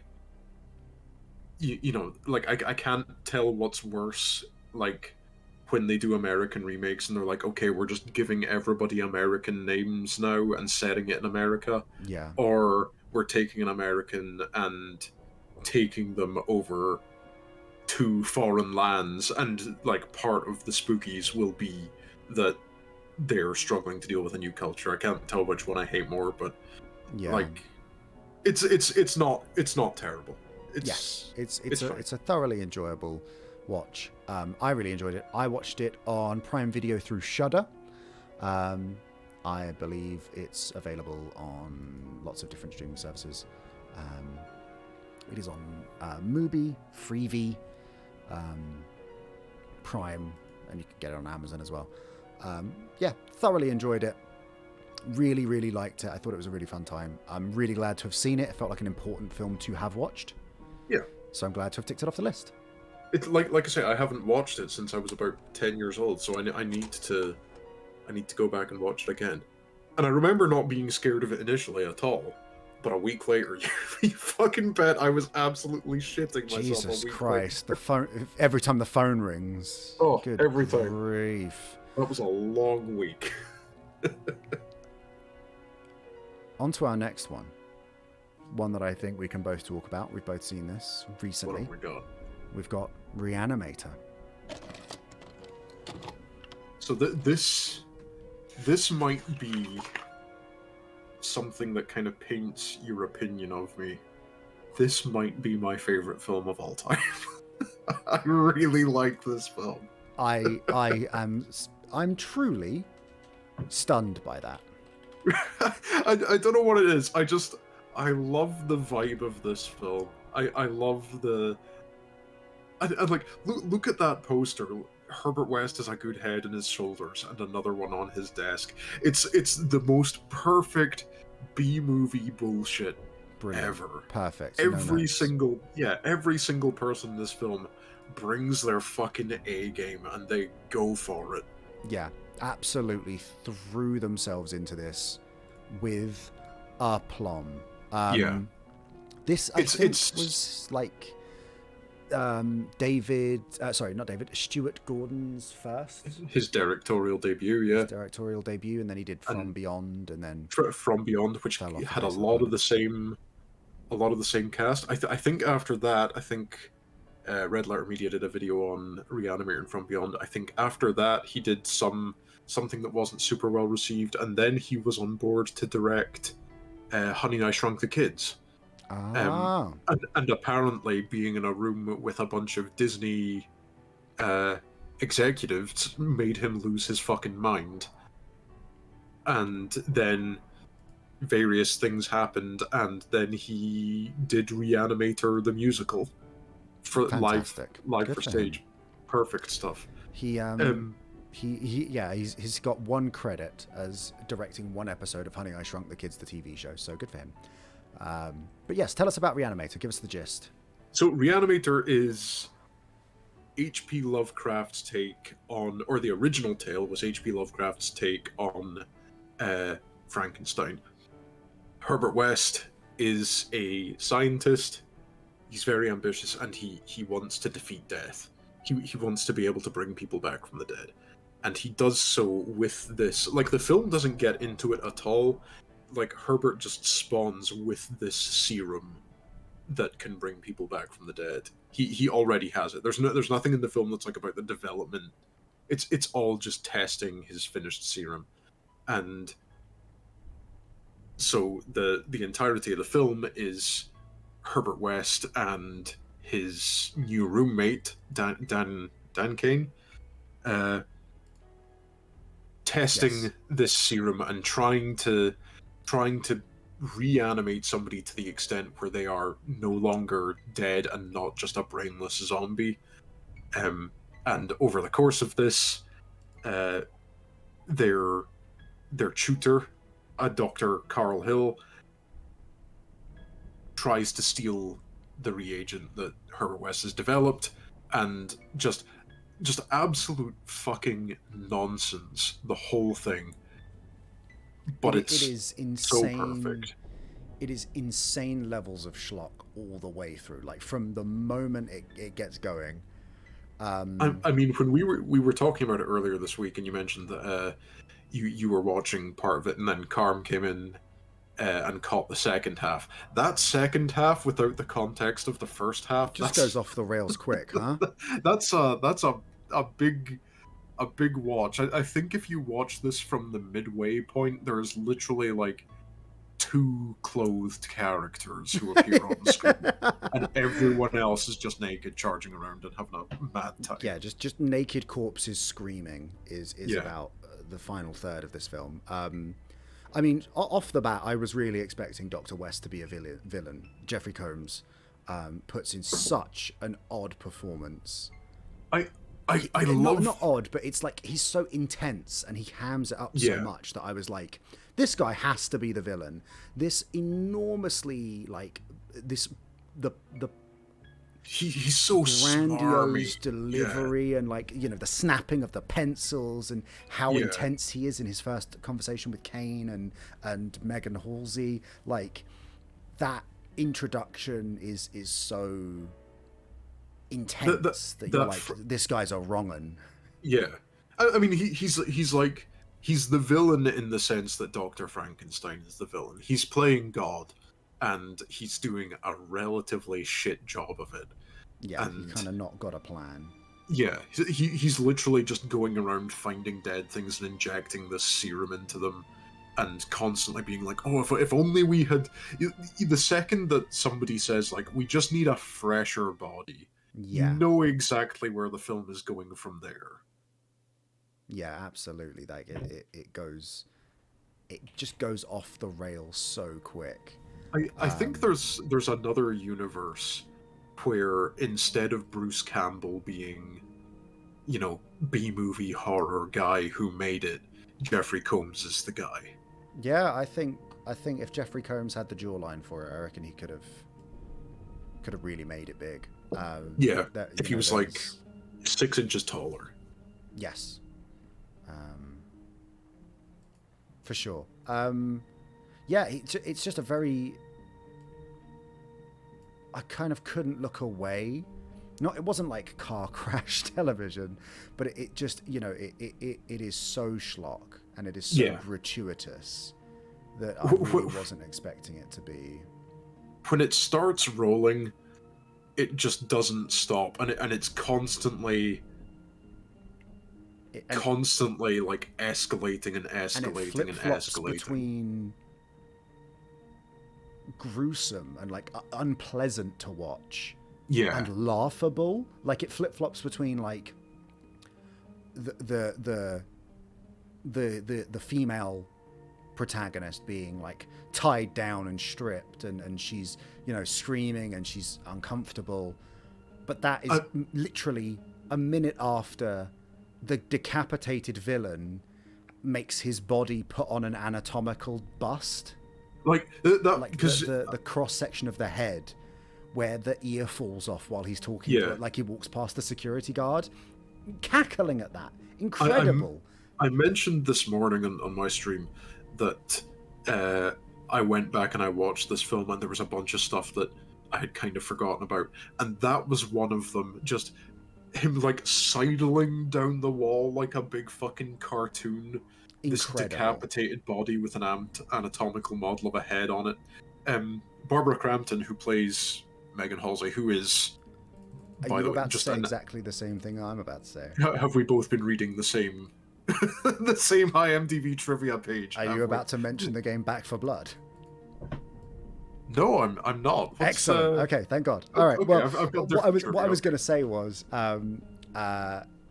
this film is like Barbara Crampton's only real major role that she's done in a long time. She was in From Beyond afterwards and has been in various bits and pieces. So she's dabbled around, but she voices Mom, one of the 4 playable characters in Back 4 Blood. Joking me. That's her. I played very little Back 4 Blood, but when I did, I saw that Mom character. I was like, Mom's great. That's a really good performance. I really like Mom as a character. Holy shit! I never knew that. Barbara Crampton. That's Megan Halsey from this, and I was like, oh my God, like that's great. Good for her that she's kind of. I like the idea that she gets back into work, but in horror games rather than film. Yeah, because like she still does like bits and pieces here and there. Yeah, a working actor, which is wonderful. Like if you read like this film feels a little exploitative of her in particular. Absolutely. Like one particular scene where the severed head of the doctor molests her, essentially, to not put too fine a point on it, is so gross to watch and so exploitative. But then you see interviews with her and she is like, fuck yeah, I loved every second of this. I love doing this. I love being like a B-movie horror actress and just going absolutely nuts all the time. And From Beyond, From Beyond's like the sister film to Re-Animator. Yes. Very similar. It's got a lot of the same cast. And then you watch From Beyond, and she starts off and she's a scientist, and she's studying the effects of the pineal gland being expanded or whatever. Yeah. And and then by the end of the film, exact same thing happens. And she's just living her best life. Good for her. Yeah, she's just living her. But like this cast, not so much like the main protagonist, I guess, the straight man to Herbert West's Psycho. Bruce Abbott. Yeah. Just kind of plain. Just an average Joe. He's just a guy. But I really like the scene where he pretends to be a corpse in a morgue that gets back up. Like he puts the sheet over his head and like does the slowly sitting upright, and then he walks around the house with the sheet on his head, and then Herbert comes in. It's like Jeffrey Combs, Barbara Crampton, and David Gale really just fucking go for it. Yeah, 100%. They're absolutely giving it their all. The other person I wanted to point out was that the person that plays the first corpse they reanimate. Yes, Arnold Schwarzenegger's. Yeah, it's Arnold Schwarzenegger's body double, and as soon as he got up, I was like, "Good God, this guy's enormous! Where did they find?" And then I was like, "This dude's huge. He could be." Oh, like I immediately was like, "This dude looks like he could be a stunt double for Arnold Schwarzenegger." Oh, he was. He was multiple times. Yes. Well, there we go. There's your answer. yeah, I just, it's just like, it's such an odd premise, but it doesn't hold back on that premise of just like, this guy is so obsessed with curing death that he will literally murder anyone that gets in his way, because once you can, like, if you can undo death, did you ever do anything wrong anyway? Like, oh, did I murder that guy? That guy who you're talking to right now? Really? Did I murder him? Didn't think so. Exactly. Like, Jeffrey Combs just puts like such sauce on everything. Yeah. Like the scene where he murders Dr. Hill, their tutor finds out what West has been doing with his reanimation serum. Like they have a disagreement about how long brain death actually takes to take place. He thinks it takes place after 6 to 12 minutes, and Herbert West thinks that you can bring people back, and Herbert West is proven more or less correct. But then Dr. Hill appears and says, like, I'm taking credit for your serum, because if not, I'm going to tell people what you've done. Yes. And you know, he's looking down the microscope, and he's oh, this is fascinating work. And West's just like coming up behind him with the shovel and just cracks him over the back of the head, and like as he's killing him, he's like accusing him of being a plagiarist and stuff like that. Yeah. And that's the main beef that he has. And yeah. he's just fantastic. And I love that it. The only other bit that I can think of is like apart from the anatomical head on the shoulders, just wearing the surgical mask, like it has to. Why is it wearing the mask? Amazing. The only other bit I can think of that stands out to me is when Jeffrey Combs is sneaking up on Dr. Hill's headless body to inject it with serum. He just puts his head on backwards to look behind him. It's so good. It's wonderful. Like, it's weirdly jarring, the image of him just very quickly snapping his head on backwards and just to look at flips West. It. Remarkable like, stuff. Just so many little visuals in this, like you know, just Dr. Hill's head in the tray, while West's like talking to him and trying to get information out of him. It's obviously very like, it's exactly what, you know, it's just like, oh, it's a head in a tray. In the same way that Ash's head on the table in Alien is just, it's just a head poking through. But like, who cares? Really, like, who cares? Like, that's let the it thing. go. If you're watching these B movies, you know, B movies like Alien, never mind. Like if coming on my stream and say that. You're on like if you fire up Re-Animator and you're watching it and you're like, this doesn't look very good at all, does it? It's like you're missing part of the fun of it. Like with the dead cat puppet. Yep. That it is just like, it's like, it looks like a bunch of socks nailed together. It's it a looks pencil case awful. with black fur on it. It's not good. Somebody skins their Diana Memorial Beanie Baby and filled it with mints, and that was their special effect. Oh Lord, yes, pretty much. But yeah, it's a fascinating watch that's hard to explain if anyone's watching. So make sure you draw the curtains if you're going to watch Re-Animator. For sure, I'm gonna have to watch From Beyond. Is it From Beyond? Is that the other one? Yes, From Beyond. From Beyond, also based on the coldest line on any poster. Humans are such easy prey, which is just an absolutely diabolical tagline. I will say that From Beyond has the exact same problem, where it is essentially two films nailed together in the middle, where the front half is sort of campy sci-fi, like what if, and then the second half is just the second half is high stakes, no breaks, fucking just absolute bizarro shit. And like I think part of what I like about this film is that it's so colorful. Like the reagent is like this fluorescent lime green. Yeah.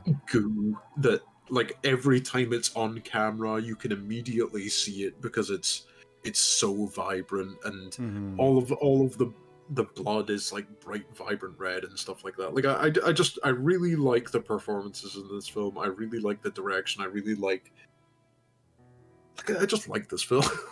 Like, it's Yeah. so schlocky. It's so schlocky, but everybody that was making it was 100% on board with that They were schlock. all in. Yeah. I mean, that's all you can ask for. Truly, that is all you can ask for. Like, so, like, I don't know if you noticed that intro theme tune, by the way. No. That intro theme tune, I would watch. It is simply stolen. It is the theme tune from Psycho, and it Yes. is Sorry. yes. Yes. Sorry. I realize. Is it Vertigo? The visuals are Vertigo. The music is Psycho. Okay. And Yes. they say it's an homage, but it is It is. fucking stolen. It is an homage in the way that Moon River and Goldfinger are homages. In that it's literally just theft. It's an homage in the same way that when I stuff the inside of my jacket with Beanie Babies when I'm leaving Toys R Us, that's an homage to Beanie Babies. Like, it's Yes. fucking bizarre that they got away with it in Born Unreal. Suit. Because yes. Sorry. Because it stressed me out so much. They're like. Yeah. And I was Yeah. like, this is exactly what I think it is, but I guess we're just okay. I guess we're just doing this now. All right. They just got away with it. So good for them. So that is Re-Animator, a crime well committed. Up next, this one is all you again.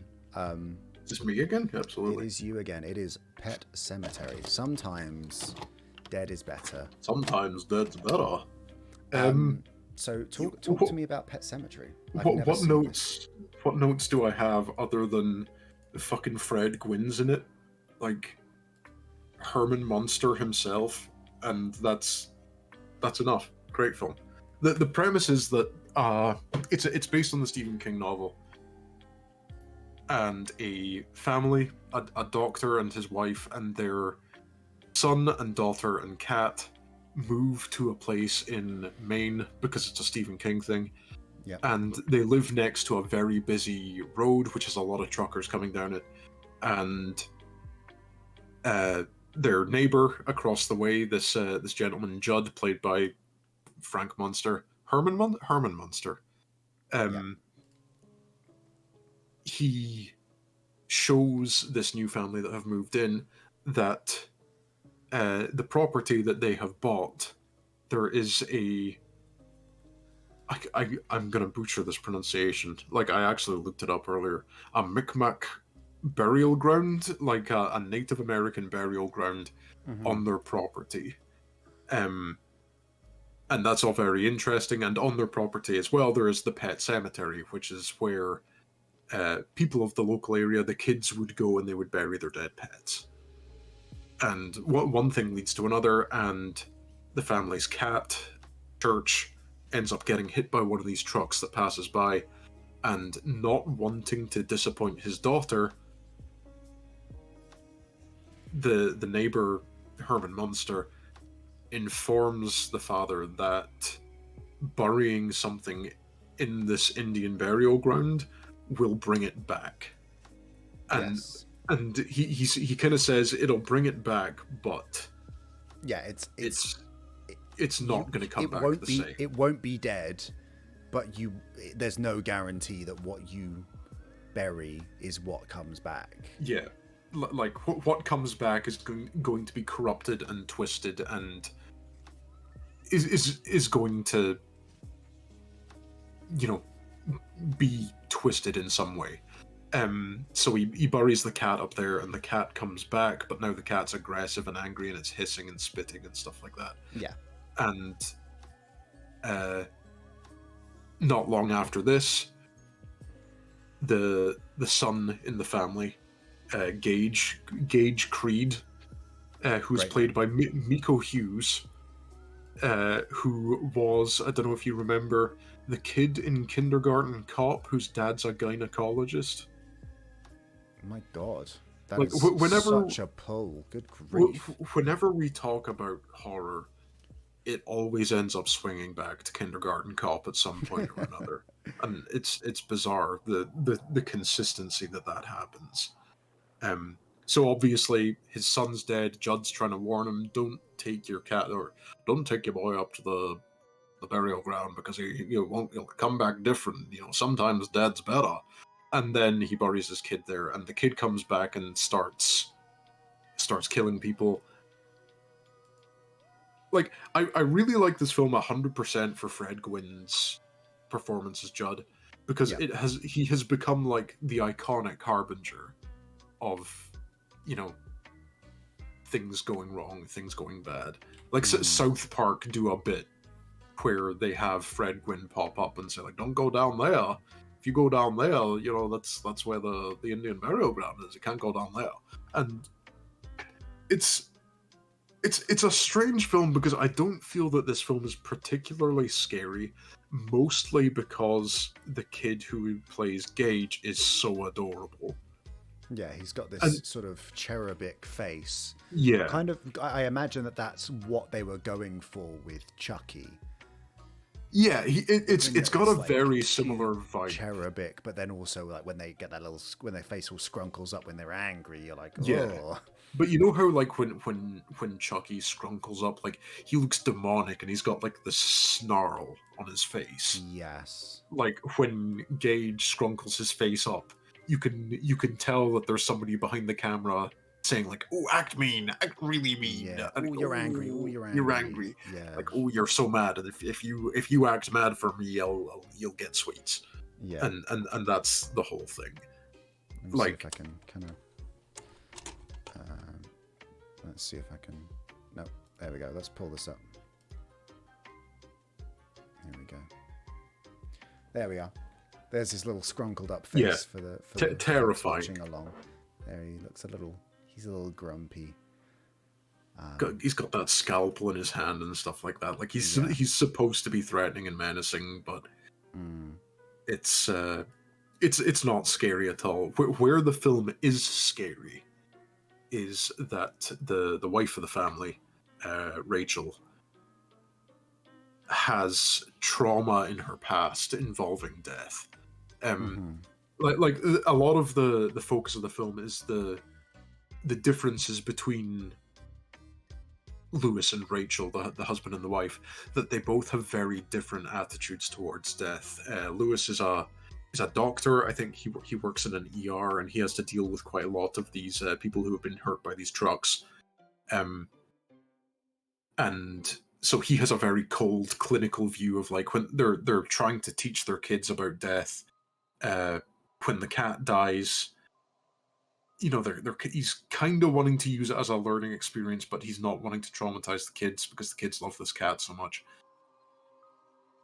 And the wife has a memory of she had a sister who suffered from spinal meningitis, who was in the back room of their house, like hidden away, because all she could do was lie in bed and be in pain.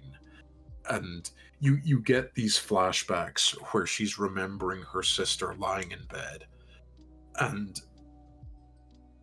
she's like this awful skeletal figure lying in bed, and she's having to like feed her sister, like, and so that stuff is really hard to watch.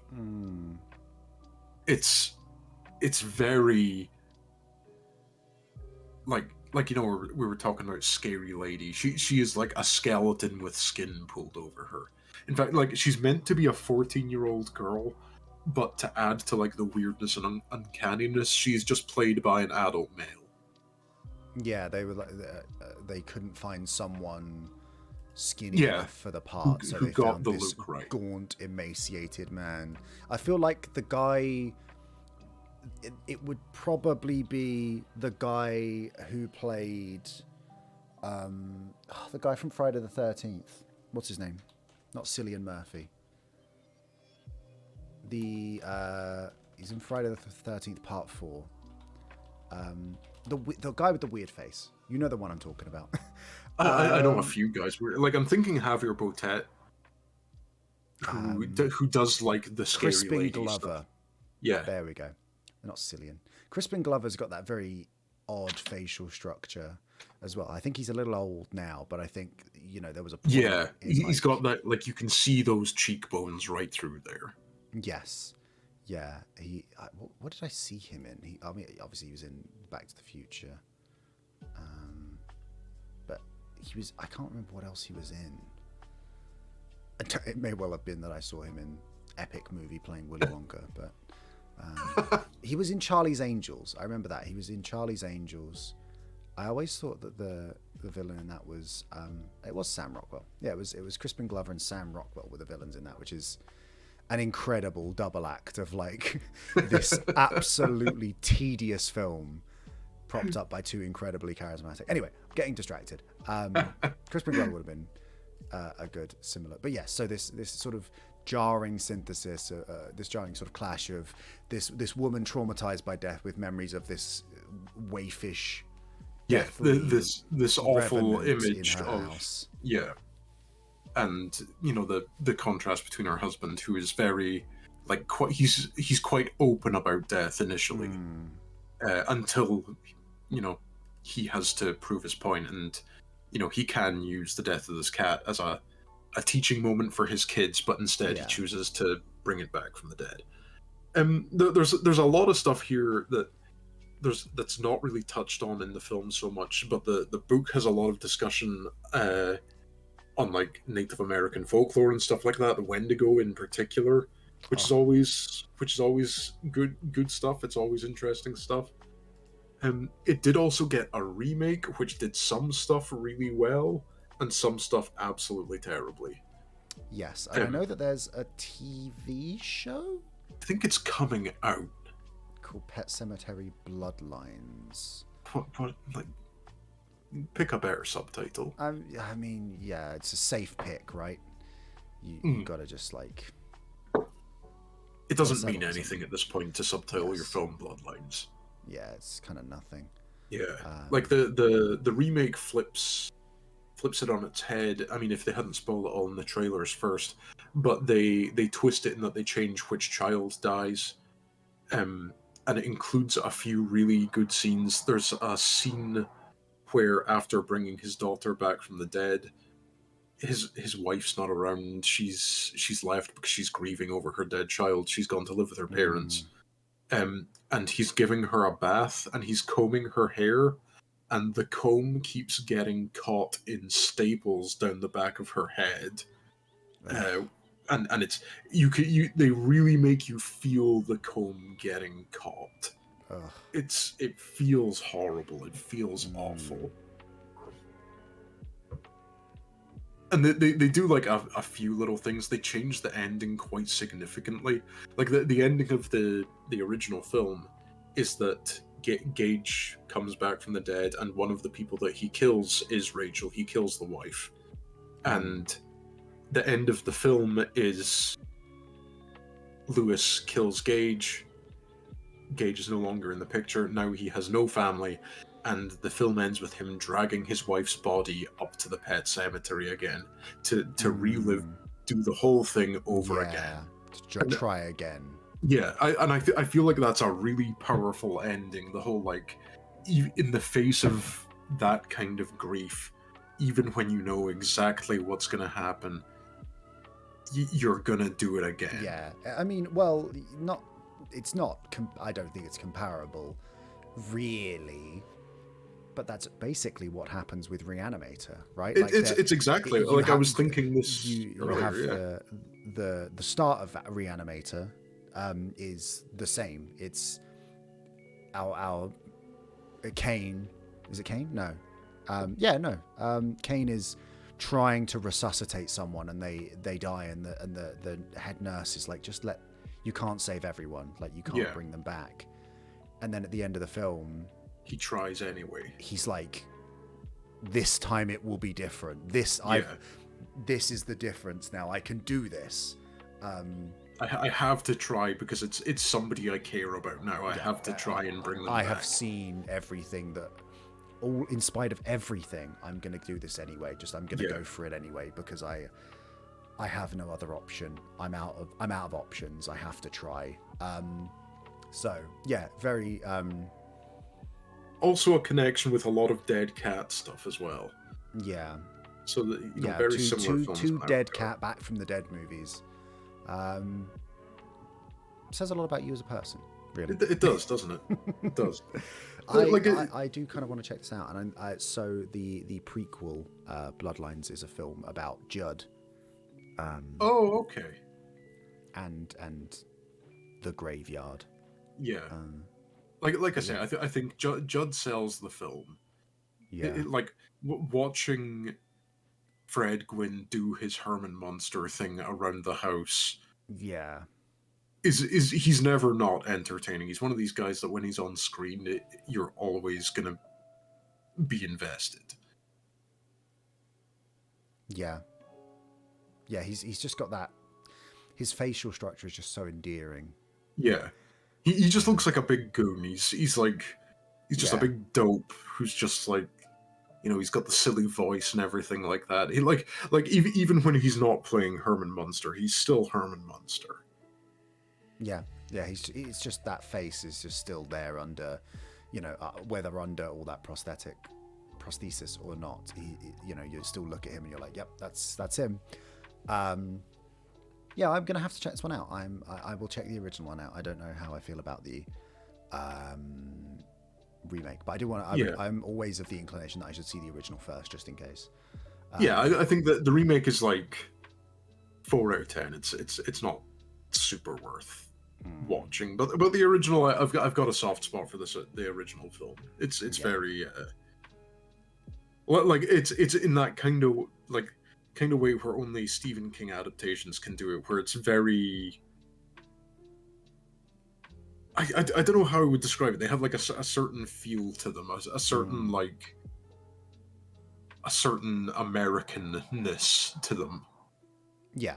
They have that kind of vibe. I don't know how I would ever put it. It captures that sort of true Americana sense of like rural town and just people being like, oh, don't go there. Yeah. Here's a folk tale that I've heard you hear. And then and it's just like truckers and a family buying this big ass house with centuries of history built on land that's storied with blood and trauma and like all of that. That you would think would be so much more prominent in like European horror or like Asian horror, where it's like, oh, we're constantly burying people of the history, thousands of years, whereas America is less like that. Yeah, but I think that's the thing with like horror that has roots in American history, is that a lot of American history is relatively recent. Yeah, it's the 400 years, right? Yeah, it's still like there. It's not like long ago in the distant past. There's still echoes of it in the environment. Absolutely. So yeah, there's Pet Sematary. So a hearty recommend. I'm gonna have to check that one out. I will need to find it. It is apparently on Prime Video to rent. So I'm gonna have to dig that one out. Up next is one that I am embarrassed to say I only watched for the first time as part of this conversation in preparation for this, because you mentioned it, and that is The Exorcist. Yes. This is one of the best things I've ever seen in my life. This is the daddy of them all. This is... Like, I get it. I get why everyone talks about this in such an intense way. Yeah, when people say that this is one of... Like, this is the most important horror film of all time. Yeah. Easily. Like I rewatched this today. And in fact, like, I had like a a list of films that I was going to rewatch today, just to kind of keep them fresh in my head.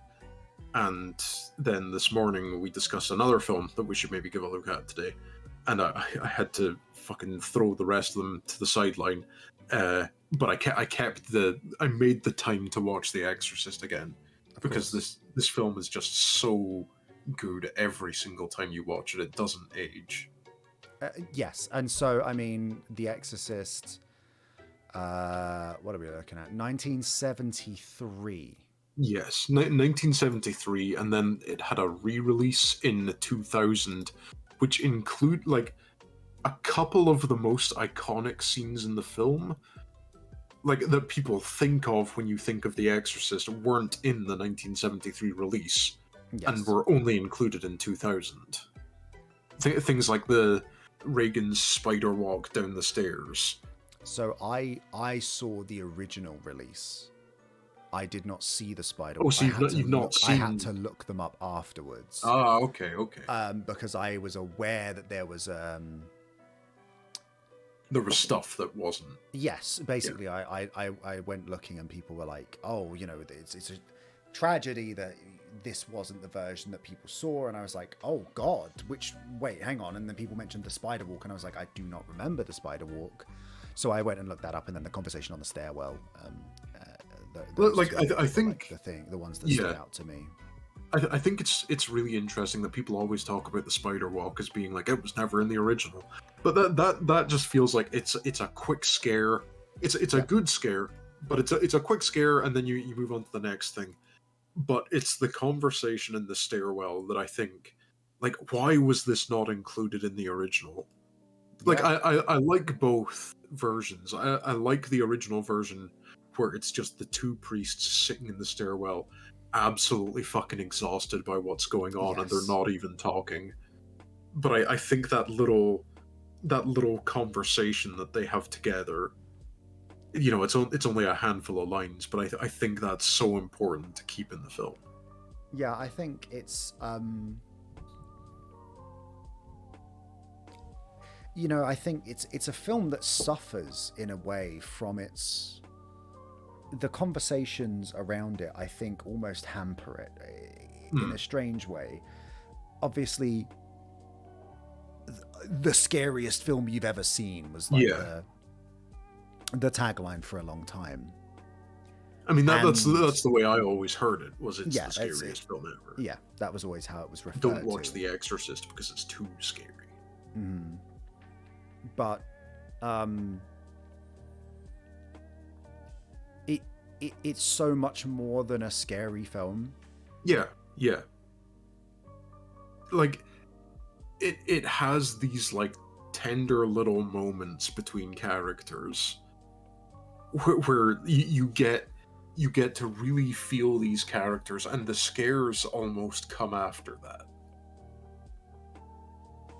Like, it's you get these moments like the conversation in the stairwell, or the friendship between what's his name, Lieutenant Kinderman and Lieutenant Kinderman and Father Dyer.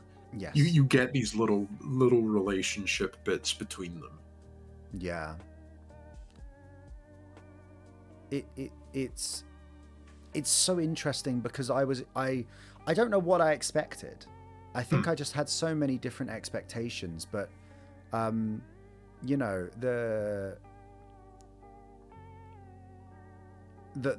opening being so tonally different to what I was expecting. The section in Iraq. Iran, Iraq, in the Middle East, of Father Merrin, of Max von Sydow, prosthetically aged, which was shocking to me because that's exactly how he looks right now.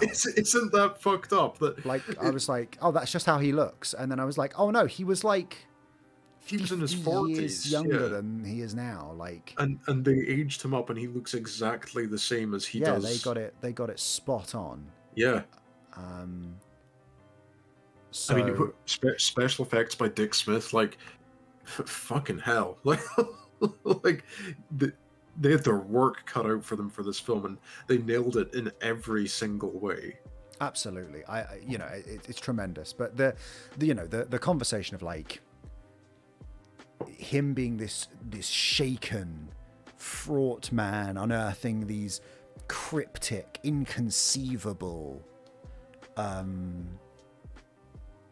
ancient horrors, these like statues to demonic creatures that he cannot even begin to understand, and that counteracting against Ellen Burstyn just being this like contemporary actress who's living in like a red brick house while she has this shoot, and she's got like like she's a single mom and a servant, and like I guess they're part of the house, I guess. Yeah, like they're the help that stays with the house, but those two like those two separate worlds, and then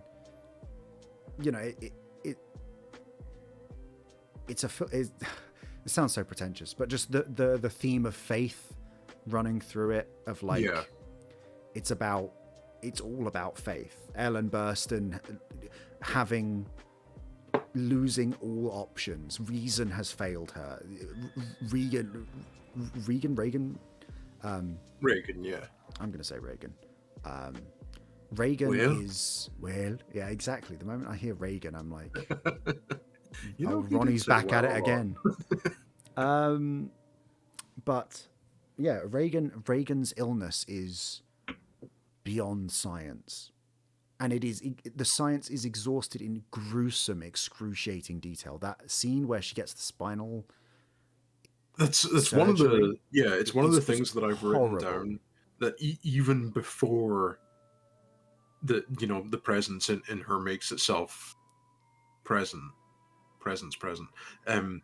even before that, there's so much horrifying stuff of just, we don't know what's wrong with Reagan, and she's going through these hellish 1970s medical tests. Like when she's got like her head in the scanner and it's just making that banging noise. Bang. Yeah. Horrible. So nasty. She can't move. She's like crying. Yeah, she's like weeping. Like, yeah. And like you can just hear this machine thundering over her, and you're like, this poor girl, and she doesn't know what's wrong with her. And what's she done? She's had a fever, walked up to a space, like a guy who works for NASA being like, you're gonna die up there, wet herself, and they were like, right, put her in this horrendous torture machine. Yeah. It's basically like she goes to the doctor and it's like, your daughter just called me a cunt, so like we need to put her through all this rigorous testing because that's we're gonna break normal. every bone in her body just to see if the demon is inside. Anyway, so it's about her, Ellen Burstyn, turning to faith. It's about Father Merrin's faith being rewarded, him actually being like, I was right, this is real, it's here. And it's about Father Karras, Jason Miller, finding his faith again. Like he says, he's like, I want out, I can't do this anymore, I don't want to be a priest anymore, I'm a psychiatrist, I can't do this anymore. The early section of the film where it's like cutting back and forth between Father Karras and Chris McNeil, where it's like it'll cut from Mrs. McNeil dealing with whatever's wrong with Reagan, and then just sharply cut to Father Karras like forcing his way through like religious procedures, just trying to do like Holy Communion. He's like, like he's cracking. Well, this is my body, my blood, the blood that I give for the. And he's not like, quite believing it, and you can tell that he, like, all he can think about is, he's put his mother's in a home and she died alone, and he wasn't there like, with her, and that's really shaking him. I should be helping people who genuinely are in need of help, and this isn't that. Like the church is not giving him, and his role as a father is not gratifying in that way. It's not giving him the satisfaction that he needs, that feeling of closure in I have helped someone, the end. it's just keep coming back every Sunday in case you feel good. Like, that's not what you want. So it's about him recovering his faith. And so I love it. I loved it. I thought it was fantastic. And somewhere in the middle of all this, there is this girl. Yeah, there is a 12-year-old girl who is fighting for her life. And yeah, it just it, as you said, the 1973, 50 years 50 years old, and yet there are parts of this that I still absolutely love. It's still appalling. That I'm not a lot of it still, like, certain scenes, I'm like, you wouldn't see this being put in films today. Yes. Think, like, even just, like, the language that Reagan's using, it's like, that's a lot for film. Yeah, I mean, it was rated R, or like X in the UK, I guess would be the equivalent of, like, beyond 18. And, you know, you hear the stories of, like, oh, people fainted seeing this, 50 years ago, sensibilities were much it's fucked up that I say 50 years ago and that's 1973. When I say 50 years ago, I'm thinking, like, people in zoot suits driving around, like... Yeah, I don't like that 50 Morning, Mrs. Palmer. I gotta go down to the iodine factory. We got some of those new uranium fuel rods I've heard so much about. Well, chip. Like, no, 73? Like, that's not... like, recent history. Yeah, that's not okay. Yes, so things I think, like the Reagan's... Obviously, Reagan's face has become a bit of a meme from the funny maze you do. Put your mouse in the maze, the jump scare, yeah. But ignoring that, like, the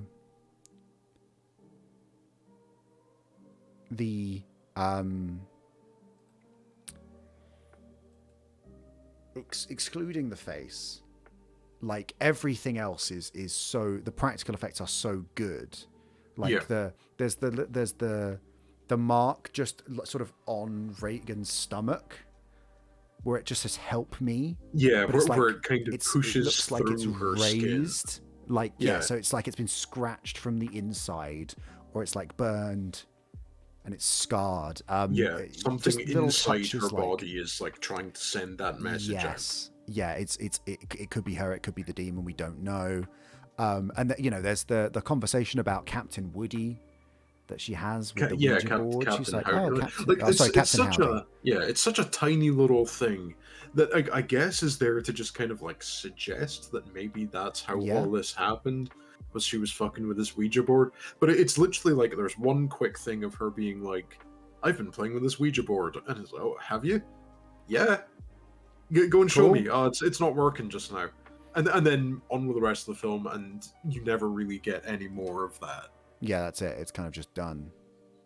Like, I find it wild to think about this, like, how prevalent this film is in, like, in culture. Sorry, I thought I heard a cat throwing up behind me. Like, how prevalent this is, that at one point during the development of this film, they were thinking about changing the title because nobody knew what an exorcist was. Yes, that's they had that conversation where Father Karras is like, no one's done an exorcism for hundreds of years because, like, why would you? Like, what? We have science, we have psychotherapy, we have psychiatric help now. No one is, like, if you want an exorcism, there's no one in this country who will do one because no one has practiced this in years, because it's a meme. It's like it's old hat. No one would realistically do this. So why, what are you, nuts? When like, now, if you scroll through Amazon's, like, horror section, every second film is called The Exorcism of First Name, Last Name. Yes. Like, it's become so ingrained in culture now that the Exorcist has just defined films for the next 50 years after it. Yeah, absolutely. and it's so intensely powerful as a film, and the ending is very abrupt. Yeah. I think that that climactic exorcism, and then that the ending is so sudden, but it is. Yeah, Kara's just goes no, and then just we're done. Michael Jackson Thriller, Slide, yeah. cat Slide eyes dot whistle png, as he launches himself and out then the window. Boing, and he's out. But that fall is horrific. It languishes on it for a while, and then you have Father Dyer like there holding his hand, being like, is there anything, is there anything you want to confess? Is there anything you want to... And he just like... And he's literally just moving his fingers. Like, that's all he can do.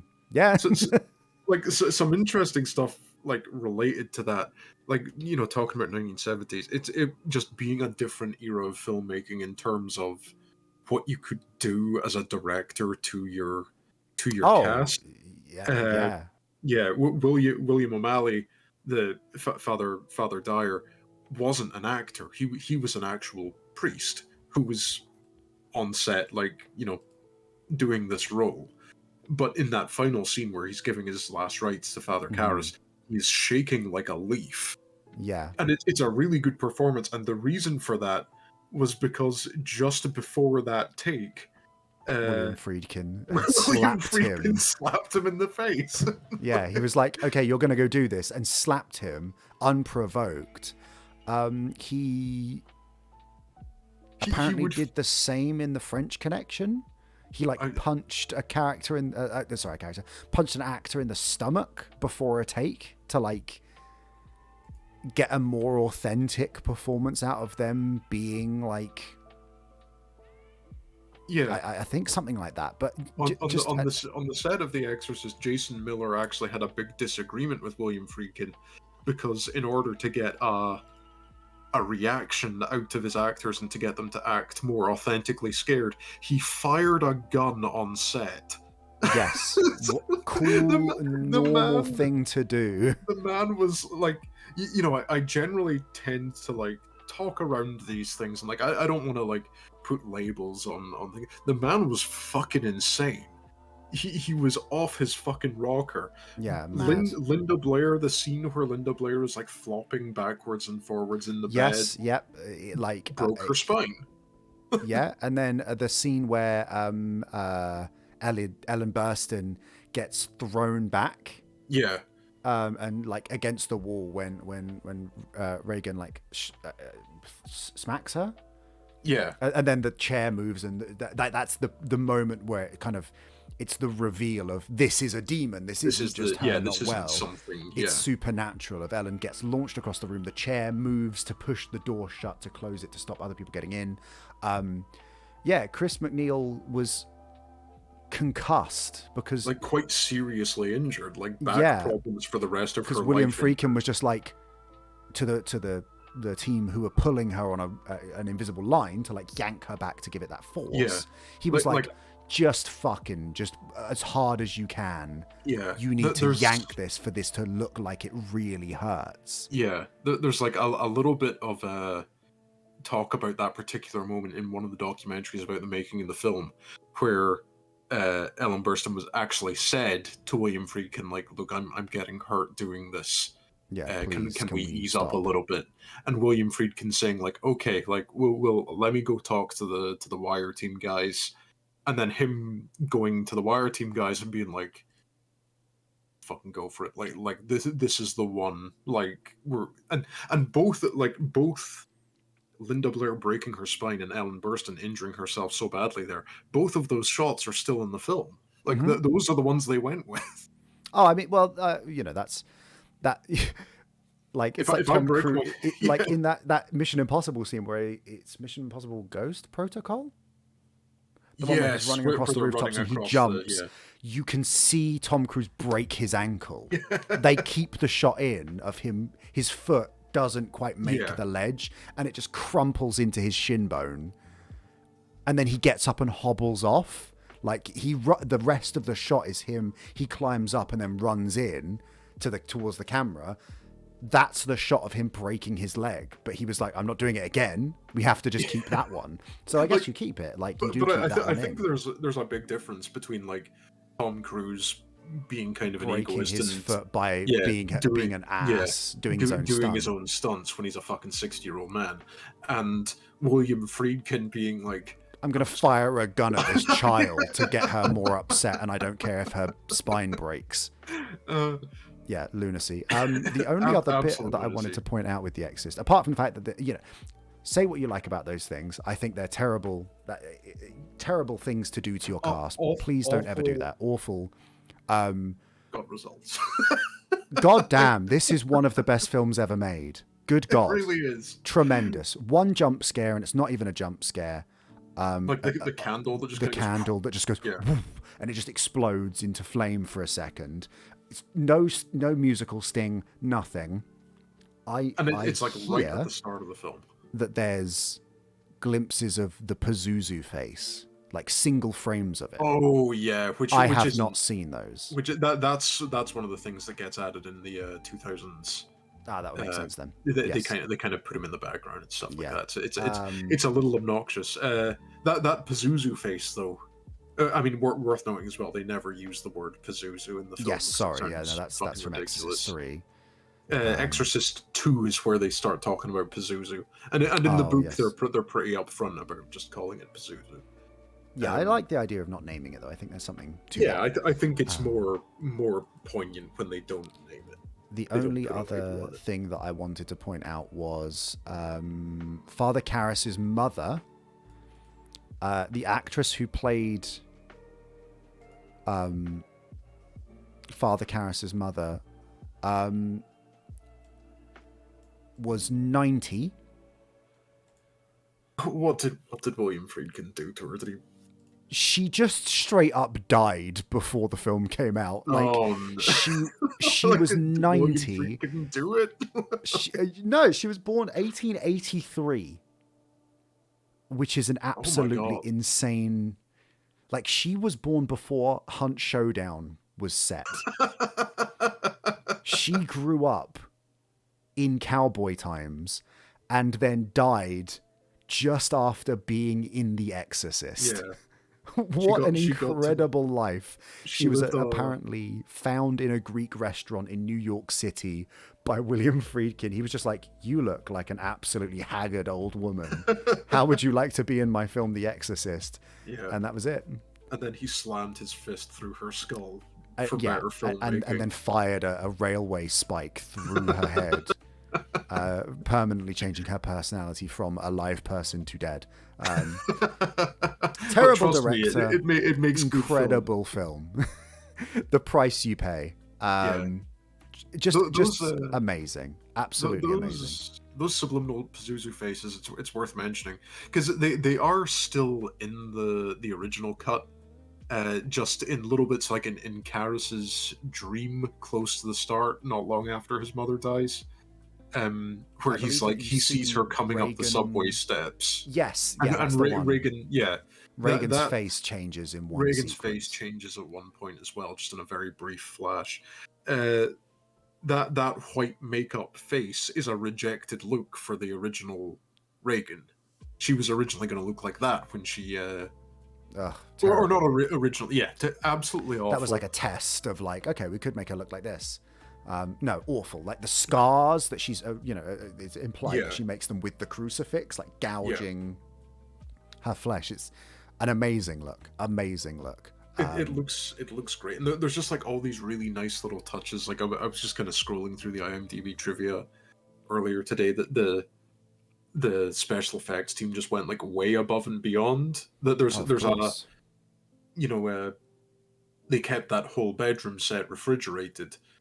To like freezing temperature so that you could see everybody's breath. Everyone's breath's visible, absolutely. Which in itself is way above and beyond. That's incredible that it looks like that. But at one point, Reagan is replaced with a dummy, and somebody on set like just flippantly said, "What if we could get the dummy to look like it was breathing as well?" And they went ahead and worked out how to do it. So there's never a moment where you see the dummy and you're like, "Oh, I can tell that's not the dummy because it's not." I'm not seeing the vapor in its breath the same as I'm seeing on Karis and Marin. They managed to work out how to get the vapor to come out the dummy's mouth, like just so much like very ambitious filmmaking for a film of its time, and like yeah, it just set the standard for forever. It is just remarkable. Yeah, fun little fact. I've seen the set in Georgetown. We went I was going to say the iconic stairs. Yeah, we went to visit the in-laws a few years ago, and we drove past them, and they kind of pointed at it from, we were hundreds of meters away, and they were like, that's the Exorcist steps. I really wanted to go and see them, but I think my in-laws could read my mind, and were like, this motherfucker's gonna want a photo of him lying on the pavement at the bottom of these stairs. The Family Guy death pose. Oh my god. Oh fuck, next time I go and see the in-laws, that's I'm Family Guy death posing at the bottom of the Exorcist stairs. Remarkable. Oh my lord. Sensational stuff. Well, that's The Exorcist. Watch The Exorcist. It's very good. Like, I can't stress enough just how good it is. Related, watch The Exorcist 3 as well. The Exorcist 2 is a screaming heap of dog shit, but The Exorcist 3 is a fucking great film. George C. Scott, like it's got a few of the same characters but recast. So Lieutenant Kinderman is like the main character in The Exorcist 3. And it's about him. Exorcist 3 Legion, I think it was called, and that was actually directed by William Peter Blatty, the author, the writer. Yeah, and so it's a fantastic film. I would recommend The Exorcist 3 as well, and then forget that any other Exorcist film existed. Yeah, that's it. That's all you need. Speaking of forgetting that things exist.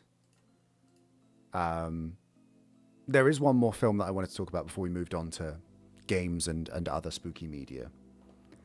And it's a film that both of us, I think, watched today. If we may, if I dare. Speaking of horror films that will change the landscape for the next 50 years. Ladies and gentlemen, it's Five Nights at Freddy's. We couldn't not. Are you going to make the noise, or am I going to make the noise? Like I'll leave it to you. I think we both have. I have been walking around the house for the last week or so, just being like. I love Steve muting this bit for spoilers. It's fucking Five Nights at Freddy's, Steve. Come on, man. Oh dear. Yes, Five Nights at Freddy's is... I don't want any spoilers for my fucking Five Nights at Freddy's film. Jesus Christ.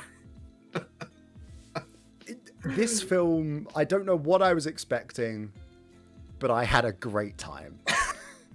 This is like... I came out of it hating that I had an okay time. This was like watching Star Wars Episode 9.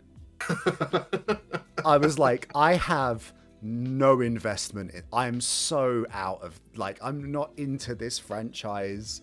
I don't care. I'm not a fan. I can't believe we've jumped straight from The Exorcist to Five Nights at Freddy's.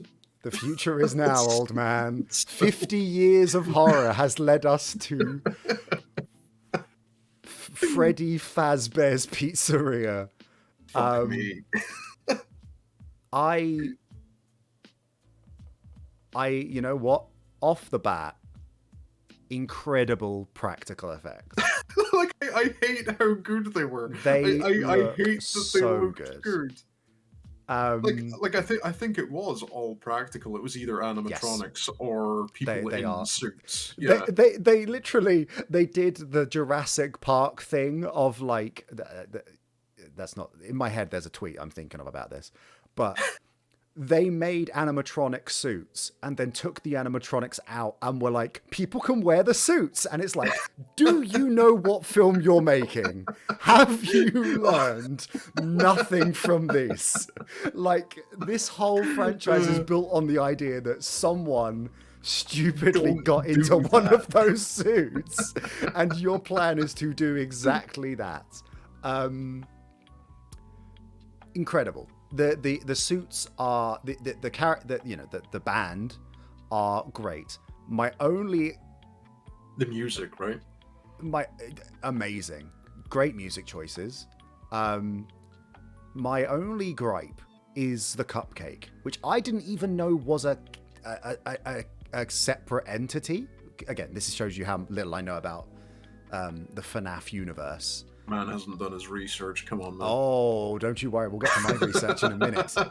I was always under the assumption that in every image of this I saw, the cupcake and Chica are inseparable. Yeah, they are part of the same robot. Chica is holding the cupcake, and that is part of Chica. It turns out I was wildly mistaken, and the cupcake can like crouching tiger, hidden dragon fly around at a moment's notice and can just propel itself for the a air. film where they make such a point of these kids went missing and they are stuffed inside the animatronics, and that is why the animatronics are haunted. Like, is there a kid inside that fucking cupcake? Yeah, what's going on with that cupcake? Why is the cupcake haunted? Did like a 2-year-old die, or did like a Did like a really small kid? Here? Yeah, how'd you get a kid in that? Like, what is that? Just a skull? Did you just decapitate a kid and just be like, I'm just gonna put the skull in the cupcake and then I'll just, I don't know, put the body in acid or whatever. I'll just get rid of it. Bizarre, unexplained rubbish. There is one pet peeve of mine. In this film, our protagonist, played by Josh Hutcherson, Peter from the Hunger Games. I can't see him without thinking of the fact that he was called Peter, and then I say Peter. So made this very difficult. Mark, I believe his name is in this. In this, I don't care what the VHS. Yeah, Josh Hutcherson watches the VHS tape that explains what his job is as a security guard, and one of the first things that they say in the tape is, our animatronics have batteries in them that need to be kept up, they need to maintain their charge, but the batteries allow our animatronics to walk around freely and just walk the floor and interact with children. And then roughly 30 minutes later, his younger sister, the child from the trailer, is giggling gleefully, and he runs in to find the 4 band members standing around giving her hugs and playing with her and dancing with her, and he's like, how are they moving? What the fuck is happening here? How can anyone explain this? And it's like, Josh, they told you less than a day ago. Like, what do you mean? Even later, there's a bit where they're talking about the robots, and the girl's like, they have ghosts in them. How else would they move around? They literally said, like, earlier. Yes, like, everyone knows about the batteries, but none of you are saying it. Like, they're like, I think what they were trying to say was, how are they interacting with people rather than just being animatronic? But like, the way they worded it was so clumsy. They were like, how are they moving? And it's like, the batteries you told us about. Everyone knows about this. We're all in on this. Why are we acting like this is a mystery? Fucking bizarre. Like, I think my one big issue was the music. That, like, the music when the band's up on stage and they're playing isn't like I would expect, like, the harmless Chuck E. Cheese Charlie Chalk music. Yeah. But they're playing like actual licensed music. Actual licensed music, and like one of them was about like, I can smell the secrets you keep in the night. Like, it was a song about fucking. It was a song about sex. I'm like, why am I listening to Freddy Fazbear sing this? What's happening? Like they play like Real Wild Child by Iggy Pop and Talking in Your Sleep by the Romantics and stuff, and it's like, what? Why? Huh? Like we're kids coming to this pizzeria and being like, yeah, I want to hear the latest Iggy Pop blasters. Let's go. Please, God, put Iggy Pop on, or I'm gonna lose my mind. Yeah. Like I need you to play Iggy Pop. I'm begging you. Yeah, very bizarre, absolutely bizarre.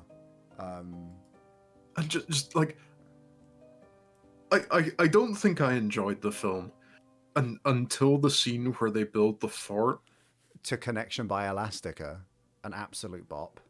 Like and like they're just like this, like they're getting the robots to like stack chairs on top of each other. Yeah, like just this enormous like 8-foot tall animatronic robot just like picking tables up, and they're like building a little playhouse, and it's like, this is great, this is lovely, like, this is really charming. Fucking nonsense. I hate that it was charming.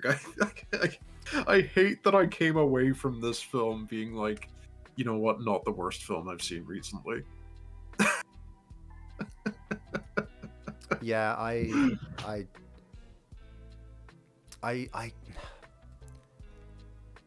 kept being like, this is gonna, because it starts off quite weak. I think you know that it has the sort of horror open, and then like it kind of lost me for a bit, where I was like, I don't think I'm happy to spoil a cameo appearance. In the diner, there is a cameo appearance from a certain individual. Matt Pat of Game Theory. I don't know who is the the fuck. waiter. I don't know what the fuck he looks like. And I'm not 12. he was like, lunch is the most important meal of the day, and they're like, isn't breakfast? And he's like, that's just a theory. And I was like, I thought there was a weird like, amount of sauce on that. This man put a little too much mustard on that. It was painful. Okay. So that kind of took me out for a minute, and then right back in. I was right back in. Like, as someone who has only consumed FNAF content through cultural osmosis, I often am like, was that the bite of 87? And stuff like that. Like, I jokingly say this stuff. I was shocked at how much FNAF I know. Yeah, like I was expecting to not know as much as I did, and I was like, oh my god. I think I had a moment when they revealed that Vanessa was William Afton's daughter. Yeah. That I went, but Michael Afton already exists. He's William Afton's son, and he's like in the lore, and he's already established. Oh my god, my life is falling apart. What the hell's going on? It's really interesting that as someone who has sort of passively picked up a lot of FNAF lore, I've added it to my arsenal of like, I'm going to ironically pull this out later, and never do. So I've just learned FNAF lore for no reason. This is interesting because it kind of is and isn't following it. It's like the writers of this kind of looked at the FNAF timeline and were like, oh, this sucks. We're just going to go ahead and we're just going to pick a couple of good bits out of this. So Vanessa obviously is from Security Breach, which is like the last FNAF game. And they were like, okay, forget that, bring that forward. And then like they're just kind of pick and choosing like Springtrap's in it. And then I was kind of expecting more references. Like, I was expecting the famous when Springtrap dies in one of the FNAF games, there's like a famous like, Michael, don't leave me here, Michael, and like as he's like being killed, and like the pizza place is being like destroyed. Yeah. I thought that was going to be, you know, that final. When the door is shut. The finals, yeah. I was waiting for it. I was 100% sure it was going to happen. I really cannot imagine how dreadful this would have been to see in a cinema. Oh, with 800 12-year-olds? Everyone just shrieking and pointing when the golden bunny rabbit steps through the archway and everyone being like, oh my god, that's the thing from my YouTube Let's Plays on my iPad. Like, screaming, crying, throwing up. Like, it outside of being like, I recognize this from Markiplier, like, it's just a perfectly serviceable, like, 15 slasher. Like, it's just a very tame horror film. I thought it was weird that there was like absolutely no gore in this film. It was so PG, strange. except for the bite of 87 bit. Yeah, that was fucking grisly. Yes, that was so much compared to the rest of the film. One guy, no, because then you see all the bodies later on, and they're like viscerally mutilated. Oh, true, yeah. But like, there are a group of people who break into Five Nights at Freddy's, into the pizzeria, into Freddy's 5 Night Pizzeria, and they are picked off one by one by the animatronics. Because they're not in suits and they don't have a security guard badge and they aren't animatronics. But none of that matters because they're like it's ghost kids. Yeah, it doesn't matter that none of it makes they think you're not in a suit. It's like, that doesn't matter. Like, they're just gonna kill everyone.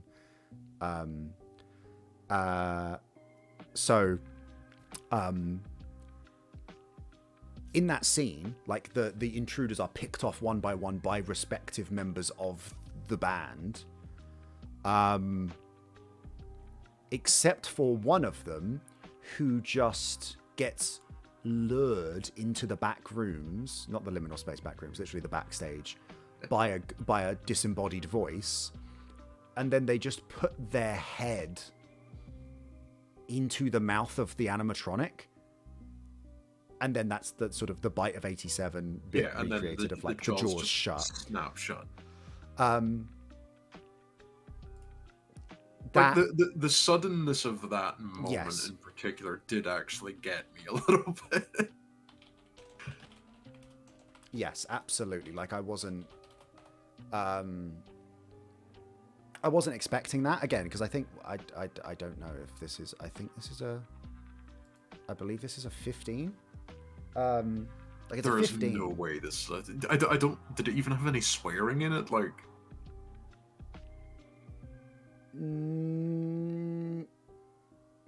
if this is a 15, its target audience won't be able to see it for another 7 years. Yeah, it's a 15. It doesn't have any swearing in it, but it does have that person literally getting cartoon chomp sound effect bitten in half. But just, it's a hard promotion.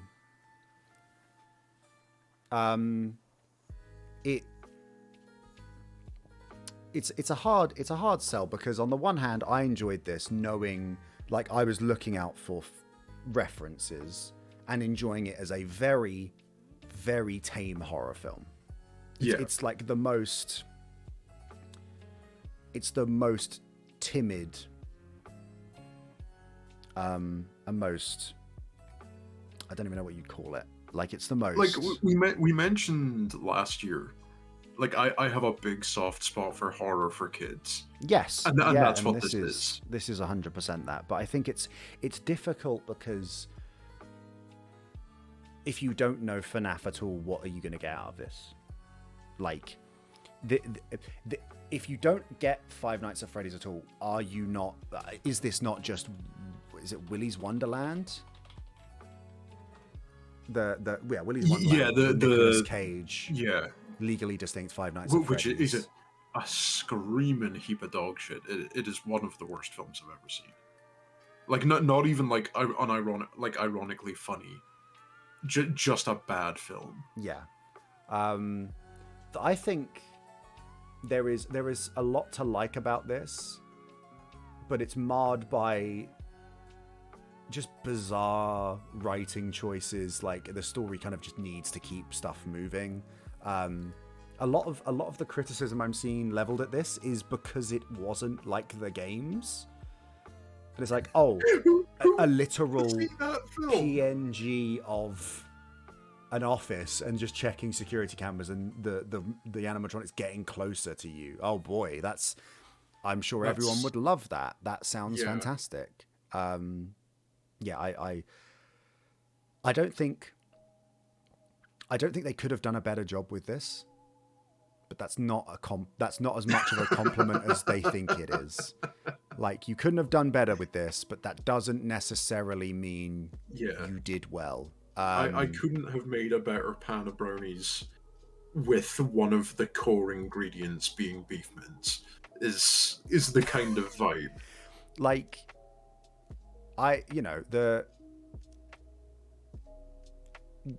Jim Henson doing the monsters, like the puppeting, the animatronics, like doing all of that work to make them look fantastic. Yeah.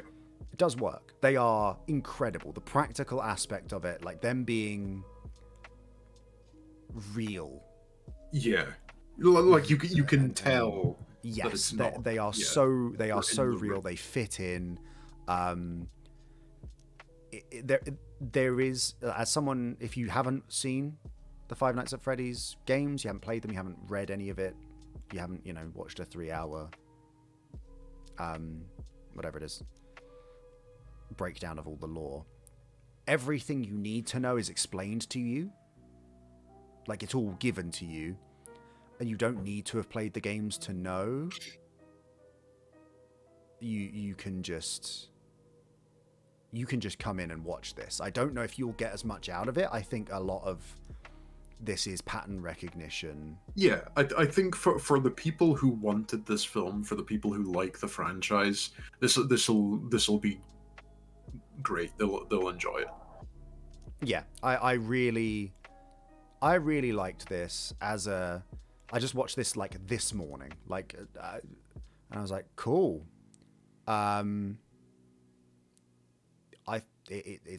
It's on Peacock, the American streaming thing. Yeah, that's definitely where we watched it. I think you watched it in Peacock, and I went to the cinema to watch it. Yes, yep. That's how we saw that definitely. That's why I was like, boy, I'm glad I didn't go to the cinema, because I'm sure that if I hadn't streamed it on Peacock, I would have had to go and see it in cinema, and that would have really done my head in. I actually really like this. I'm kind of, it's like, it's for kids. It's yeah. I have every issue that I have with it immediately gets put in the bin because it's not for me. Yeah.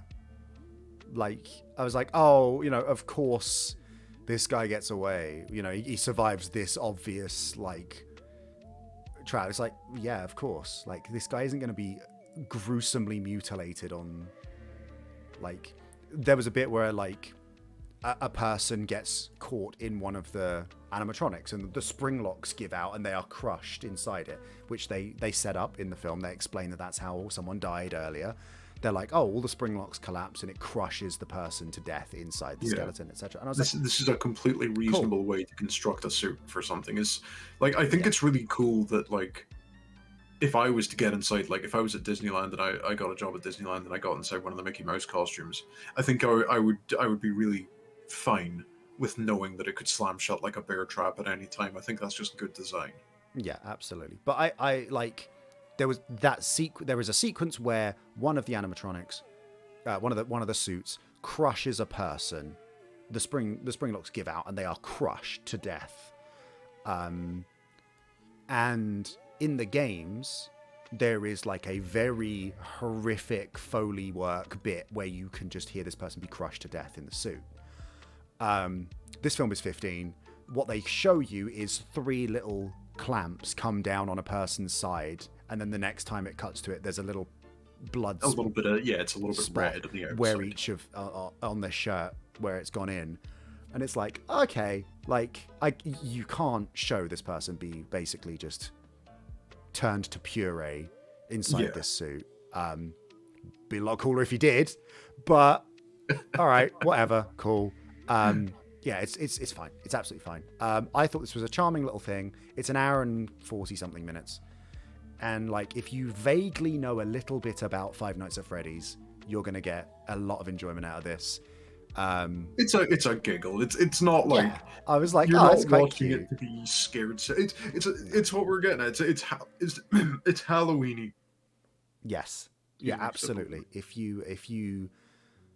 If you don't like the idea of watching Skinamarink and living out a nightmare that you have in your sleep every single night, if you don't want to see your nightmares wrenched from your mind and projected onto the screen before you, maybe watch Five Nights at Freddy's, because that's just a silly little thing about Yeah. some what if Charles Entertainment Cheese was inhabited by ghosts. No, like double feature them. You know, start with Skinamarink, get yourself good and scared. Finish with Five You know Nights at what? Do Freddy's. what You can go we've to bed done. at night. Open with Exorcist, end with Five Nights at Freddy's. You'll never see cinema the same. That is, Yeah. you know, Literally, you will never want to watch another film again. you've seen them all. That's it. You've had the full you've spectrum had of the film. full spectrum. So that's, I mean, I watched a few minutes of the new Ghostbusters. And Afterlife with Finn Wolfhard. Or did I is say there another Ghostbusters? ghost? Sorry, Goosebumps. Oh, okay. Yeah, just The as Disney, long, yeah. yeah, that one. I just immediately noped out. I was like, this is not it. Oh, really? That's disappointing. Like, I put it on yesterday, but I was like getting ready to have people over, so I didn't really watch it. But Yeah. you know, I was kind of hoping it would be a bit of light-hearted Halloweeny fun. So I'm was glad kind of that expecting this to. I was expecting this level of like, oh, it's scary, but like there's no real gore, and there's just it's like, oh, help! I'm being chased by an animatronic or something. Like it's not. yeah, it's a nice friendly horror film for 10-year-olds to get hyped up to go and see at the cinema. Like, yeah, and if you haven't got the stomach for a lot of more intense horror stuff, and I'm not talking like stomach as in like watching Saw, I mean just like Halloween or Friday the 13th or like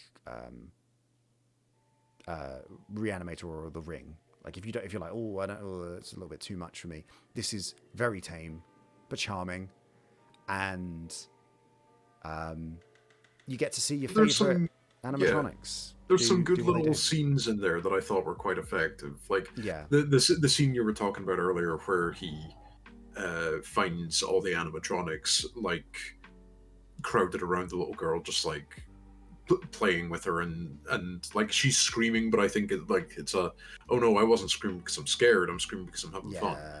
There's a like, yeah, Freddy turns around and starts marching towards John protagonist, and he picks up a chair and goes to swing it at him, and then just stops because he's so like, and you see just like it's the most emotion he shows in the entire fucking film because he is so terrified of this 800-pound automaton bearing down on him. Hey! I love how our two little figures just both just ballooned in size when we groaned at that joke. That was remarkable. Yeah, I think it's I don't know. I my expectations were so low for this film. I thought this was going to be truly abysmal. And so I was very, very pleasantly surprised that this is a competent horror for kids with some decent enough writing and some good scares, good scenes, and I still have no interest in playing the games. I've got everything I wanted out of this. I have to shout out Matthew Lillard. Yes, no idea. Lillard. Lillard. He can do one thing above all else that nobody else can do, and that is be revealed as the bad guy. And he does that so well. And God damn. He devours the scenery in his reveal. The final few scenes, he just absolutely goes for it. Yeah, and so much respect for that because you were being handed the most ridiculous shit. Like he's delivering these lines, and then the camera will like refocus a bit, and he's like in a giant bunny costume, but he's still giving it the same weight that it had when he was revealed as one of the killers in Scream. Like Yeah. he went for it, and I have so much respect for that. Yeah, he's never held back, so I absolutely cannot give him enough credit for that. Don't watch this with your partner in the room, because Vicky just, like, when the credits rolled, she audibly sighed a big sigh of relief because the film was finally fucking over. It's quite long. It's like almost 2 hours long. It says it's an hour and 49. That's a long hour and 49. Yeah, it takes its time getting there. Like it really drags its feet at the start. And then it's like, all right, here we go. Now well, once you get to the silly robot stuff, it does its thing, and it does it pretty well. Yeah, you don't need the rest of it. And then like a lot of characters reciting stuff. Like you really don't. There's a tight 90 in here. You can really trim down a lot of this stuff, but who cares? It's fine. Whatever. Just a couple of notes I made. They couldn't resist a cameo, but Lord have mercy. Yep, again, the diner scene.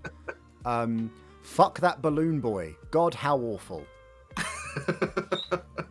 Not even in the first Five Nights at Freddy's. That's like a late addition, and they were just like, we're just going to put this guy in.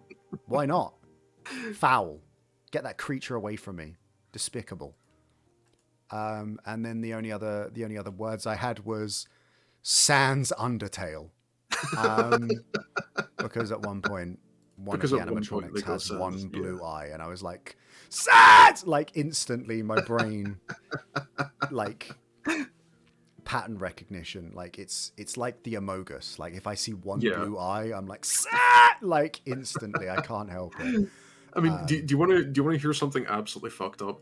Like I take pretty extensive notes when we're doing this, because I'm really bad with remembering names. I'm really bad with remembering like the order that plot points happened in. Yeah. I took no notes for this fucking film. Well, and I have had more to say about this fucking film than any other film. Perfect. There you go. It's the perfect film. No notes. It's the perfect film. The only thing I wish is that instead of Foxy running down the corridor at one point, it should have been Freddy, because he's Freddy Fazbear. There we go. I think I honestly I am sad it's not on like a UK streaming service, because I would be like, just put it on, like just watch it. Because it's nothing. It's so inoffensive. It's like it's like having like a. It's like having like toast. Yeah. It's like it's just there's nothing wrong with it. Toast of films. Yeah. It's toast, but the toast is puppeted by Jim Henson. So yeah, it's just done wonderfully, and I really liked this, and I feel like I hope that this does well enough to warrant more, because let's steady on. Because I cannot stand the idea of mascot horror being a thing that needs more than one franchise in it. Like Poppy's Playtime, throw it straight into the sea. Oh, if this does Bendy well, and the Ink Machine, get it out of here. Yeah, like, we're getting all these films if this film does well. But like this was always like the white whale of like, imagine if FNAF movie, and like it's real, and like goddamn. I mean, when we talked about The Ring, we talked about like what's the next icon in horror going to be. Like, is this going to be it? Fucking better not. I mean, I'd prefer that to like Poppy's Playtime. For sure. Seems to be way insanely popular with people who are too young to even be online to tell us that they like it. That's a crypto scam more than anything else at this point. Like I don't think. Probably. Oh, 100. Like I've watched the. I've watched the breakdowns. Okay. I've done my research. Poppy Playtime is a crypto scam somehow. Well, then, with that in mind, it's not a crypto scam. It's real, and I think if you can bear to watch it. It's worth it. I can't think of any more puns. Yeah, it was good. Watch it. If you can find a way to watch it, please watch it. It's good. A decent 2 hours is a bit of an ask, but just chuck it on in the background. Yeah, like you don't need to even look at this film. Yeah, look at the fun Jim Henson stuff. Look away for everything else. Yeah, and then they play the Living Tombstone music at the end, and you're like, "Hey, I remember that." And that song, unironically, shouldn't be that good. Cool. There we go. That's FNAF done. Now, from movie adaptations of the world of video games, you have recently played a horror game or two. A couple. It's been a bit of a slow year for me playing horror games, actually. I played a handful. And I've not heard of that one. Funny. I literally feel like the energy has been drained from me after speaking about Five Nights at Freddy's. Like, the energy has been drained from you and put in the animatronic skeleton of a... No, too far? Okay. Sitting slumped back in my chair with my whiskey in my hand, like Kubrick staring at the screen. Ho, ho, ho, ho, ho. I shouldn't. I already have that stuck in my head too much. Yeah, I've played a couple of things this year.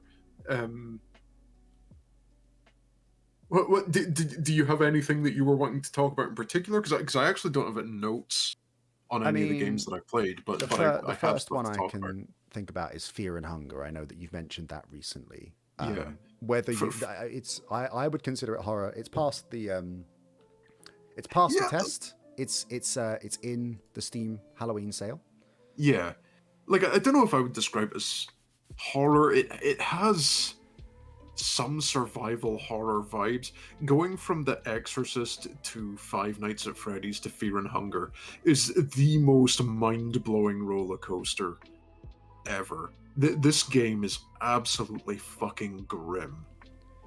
Like, it is harrowing.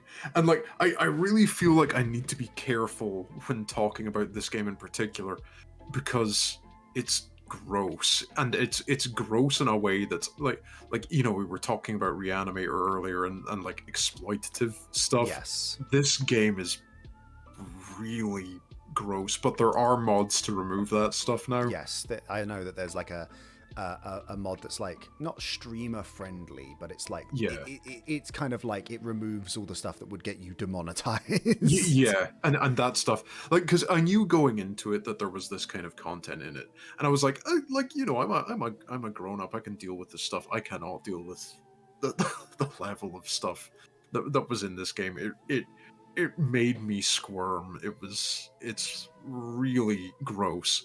But this game is so harrowing and so unforgiving in a way that, because I hate myself and I can't allow myself to have fun enjoying anything, I find myself continually coming back to this. It's a turn-based RPG. Yes. Very RPG Maker. It might actually even be made in RPG Maker. It reeks. It stinks of it. Yeah. Top down, where you play one of 4 characters entering the dungeons of Fear and Hunger. Like, tiny little sideline. Fear and Hunger as a title slaps. Like, that's fantastic. That's the entire game. And you are having to work your way through the dungeons of Fear and Hunger to find a knight who is in some way related to each of the 4 starting classes. But the whole thing with the game is that the game is monstrously unfair. And it's not like unfair like, you play like Hunt or something like that. You get, immediately domed right off spawn by somebody with Mosin Spitzer, and you're like, that's unfair. It's like, that's not really unfair. That guy could have missed his shot. You could have... There's like variables. This game is literally unfair as part of its design. There is an entire mechanic, like even the first enemy in the game that you will meet, most likely, is a giant ogre type fellow, and you fight him, and then literally a coin flips on your screen. Pick wrong, and game over. Like, done. Yeah, and you just go back and start again. Yeah, game over, or there's a chance that you will be allowed to continue playing the game, but with extremely debilitating status effects, up to and including literally not having any legs for the rest of the run, and having to spend the whole time crawling on your belly. Yeah, it is bleak. I've watched a playthrough of an edited playthrough of this, but like there's like in every single encounter, it's like, oh, there is a chance that like one of your party members is just completely maimed and loses both their arms, and now they cannot fight and they are essentially useless. And then you have to like flip a coin to save. Yes, there are moments where there are only a small handful of moments in the game where you can actually save. And to save, you have to flip a coin. Succeed in your coin flip, and you get to save your game. Fail your coin flip, round lost, go back to the start. Yeah, you have to sort of scavenge coins from exploratory. It's an exploratory reward where like rummaging through bookcases will be like, oh, you found a coin, and then the next time you have to perform one of these checks, you essentially get another chance. Yeah, you get to flip 2 coins at the same time. But again, not a guarantee. No, not. I had a moment when I was playing the other day where I'd gotten pretty far on and ended up in an encounter which asked me to flip a coin, and I was like, I've gotten pretty far on. I'm going to flip 2 coins, and surely, statistically, one will be heads and one will be tails, and that will still allow me to succeed. Yes. I flipped the coins, both were tails. I lost the coin flip, back to the start of the game. But it's like, the fact that it wears it so proudly on its sleeve and it says right off the bat, this is bullshit. This is not... There is no reasoning with this. It's entrancing in a weird way. Mm-hmm. Yeah, it's just sort of the hopelessness of it. It's very I love like center. I love like sad, bleak shit like this, and it's got like very interesting design stuff. Like there's some really clever design. One of the things I watched, Super Eye Patch Wolf did a video on it not too long ago. And he mentioned that whenever you restart your run, there's like a knocking noise on the start menu. Immediately when you get back to the start menu, there's like a handful of like echoey knocks. Little audio cues. Yeah, a little audio cue, and you hear that a lot because you're restarting the game over and over and over and over and over again. But at one point you get to like a barrier, you get to a milestone. And just ambiently in the world, you hear that knocking, but it's very distant. It's barely audible. Yeah. It's so quiet. It's just like a little like, look how far you've come. You are far away from where you began. Like just lots of little neat stuff like that. Like if you get hit by certain magical attacks, your character sprite ages up. It looks older. Like there's a lot of effort put into this, and like I would recommend it if it wasn't for that weird exploitative stuff. But apparently the sequel, like the guy took on board that, hey, people don't like that. He took it on board. The sequel has none of that, apparently, which is fantastic. Apparently the Fear and Hunger Termina. Yes. And so that's like a nice little thing. If you like roguelikes, I would recommend at least giving this a go just to see what like. At the time of recording, it's £2. I mean, like, yeah, £2. Get that mod that removes the gross stuff. Yeah, and you'll have a you will still have a bleak, horrible, awful time. Yes. But like lots of fun mechanics, lots of fun hidden mechanics that aren't, because it feels very bare bones at first that it's just an RPG where you're going around and you're like survival horror-esque gathering resources that are finite. You have a constantly diminishing fear and hunger bar that you have to keep topped up. But then there's a lot underneath the hood that gives the game a lot of depth. Yeah, there's like, a lot of very subtle. I hate this comparison. It has a very Dark Souls-y way of world building, where a lot of items and dialogue alludes to things, and you are expected to piece them together. The game clearly has these designs intended, like these are the intentions, but Fear you are and expected to hunger piece them is together. the Dark Souls of video games. I think it is that's the Dark fair Souls to of say. video games. Absolutely, couldn't agree more. But yes, £2.89. It's 50% off right now as part of the Steam Halloween sale. But Like even some then, it's really neat, $5.79. some really neat monster designs once you get going and things like that. Like the monster designs become like more twisted and strange as you delve deeper into the dungeons I really of like Fear and Hunger, the and they crow-headed like chainsaw arm. It's not a chainsaw, but it's like a sort of spiked. And there's a variant of that enemy, or something. like what's it called? Like an oni has like a big club. That's the one I'm thinking of. Big like dimpled club. Yeah, and it's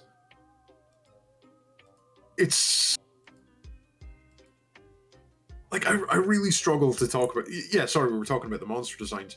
There's a variant of that crow-headed enemy, who is twice as strong, and the difference is he just has two crow heads on top of his body, and that rules. I love that. Like, I think I remember seeing in a playthrough that this is like you interact with a machine, and then the machine just kind of like becomes a monster. Yeah, and that machine will tear off your face, and that's the end of your run. Yeah, this thing can and will, like 100 health, 100 psyche or mind or whatever this is. Like, these are like health, and then mana, I guess, is like your resources. This thing can and will wipe all three of those out in an instant if you are not careful. So it is an unrelenting game, but you can also then like systematically pick enemies apart. So for example, in the playthrough I watched, the person would consistently attack legs and arms. Yes, I mean that's one of the most interesting things is that it looks like here fighting the crow mauler as he's called. It looks like you're fighting one enemy, but you're actually fighting 6 enemies. Yes, you are fighting the torso, 2 the arms, head, 2 legs, a torso, and a head. And you have to, like, each enemy you have to find out what the optimal way to attack is. So like the very first enemy that you'll encounter, the ogre type fella, he's holding like a giant meat cleaver in one hand and his other arm is empty.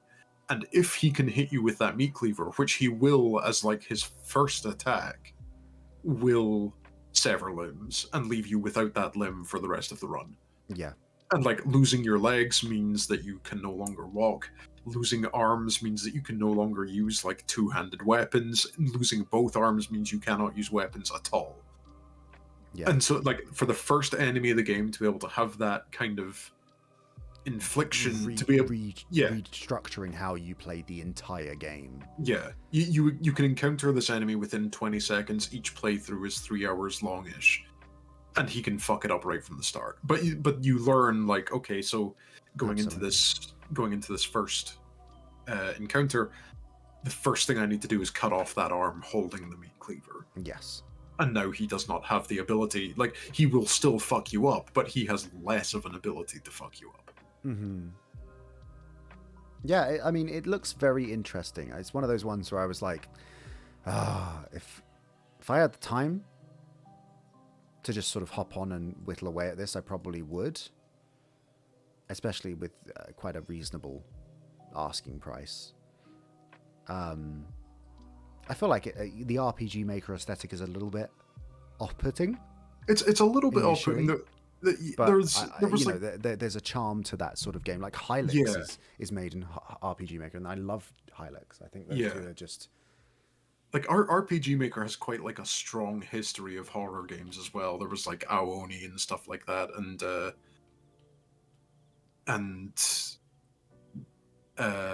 Aoni, the Witch's House, the Crooked Man, and stuff like that. There's a lot of horror that was made in RPG Maker that's obviously made by like one teenager who found this little engine and could make a horror game. And I think that's really nice to be able to, open it up like to be able to allow anyone to make any game that they want. yes, it's Gives you an empowering, isn't it? opportunity to have some really cool horror games pop up. So, Fear and Hunger, an uneasy recommend. Yeah, like it's a hard recommend. Like I feel the same way about this as I did with Skinamarink. I like this because I hate myself. Yeah, it taps into a very visceral part of the human experience. Yeah, which is just it I feeds like into misery. yeah, I like to get home after a long day of work and further ruin my day. And that's the crux. That's the whole thing. Yeah. Nice. So, did you mentioned that you had some others? What else am I bringing up? One that I can't remember if we played this before the last one or if we've played it since then. But also kind of relevant. Talking about, sorry, the cat just sneezed like an adult man behind me. That was horrible. Iron Lung. I can't remember if we discussed this in the last one. I think we touched on it, but I'm happy to. I think at that point I still hadn't played it yet. I mean, this photo is all you need to see of Iron Lung. Is the photo? Yeah, look at that. Buy that game. This is it. This is the full game. There's a really easy joke to be made here, but I'm not going to make it. I'm going to resist. What's the joke? Go for it. All you need is a Logitech controller, and you're a billionaire. Has anybody done that? Like the photo, the sub and almost definitely. Almost I feel definitely. Like someone has definitely done that. Do you want to read the synopsis of it? Because the synopsis like sold me on this game 100. I mean, it's by David Szymanski, who made Dusk, which should a creator of the best first-person shooter of all time. No, I'm joking. It's not, but it's really up there. It's pretty close. It's very up there. Let's have a look at David's. Get a squirrel stapler, of course. Staple squirrels to a corpse and meet God. Chop Goblins is like a 30-minute shoot 'em up. Gloomwood, which I am yet to play, but I played the demo of it and I adored. A Victorian steampunk horror game in the style of Thief, the Dark Age.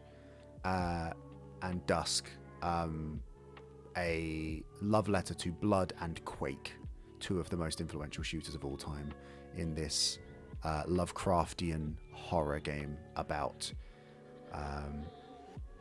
murdering rednecks and ascending beyond the mortal flesh. And in between all of these, he made Iron Lung, a short horror game where you pilot a tiny submarine through an ocean of blood on an alien moon. It's an hour long. It's an hour. How much? I'm assuming this is in the sale. How much is this just now? This is £3.83. Play it. It's wonderful.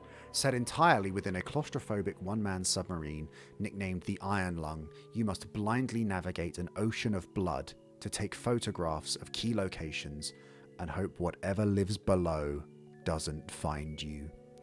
There is only a single porthole on the sub, and it needs to be closed due to the depth pressure.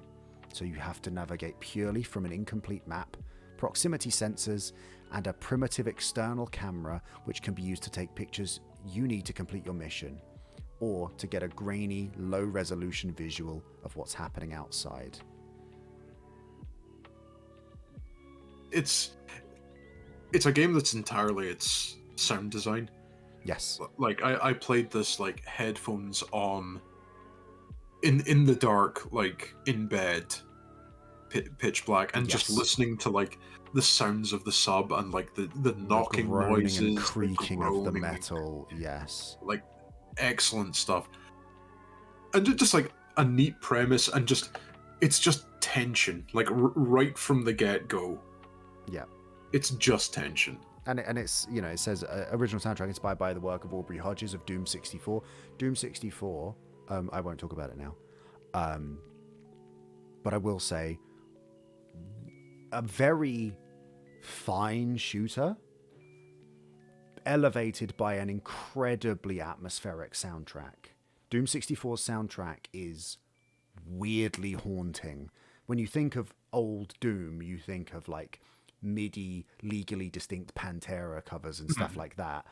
Doom 64's soundtrack is weird and like haunting, and you sound like you're inside a shipment crate in an ocean of blood. To look that up, I've never heard it. Lots of creaking and like deep sort of humming bass and just lots of sort of mechanical industrial sound to it, which is really cool, and it elevates an otherwise Doom to being like, oh, that's actually quite cool.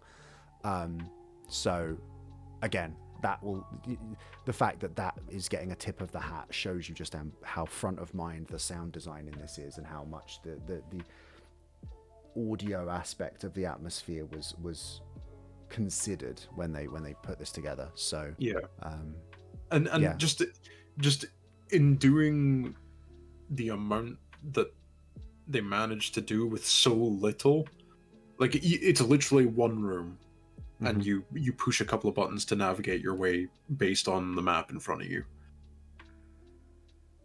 and it's so atmospheric and it's so tense that if you can get a chance to play this in the dark with your headphones on and be completely uninterrupted for an hour, like, you know, don't get up to get snacks, don't get up to check your phone, do not or get up anything until like you that. beat this game.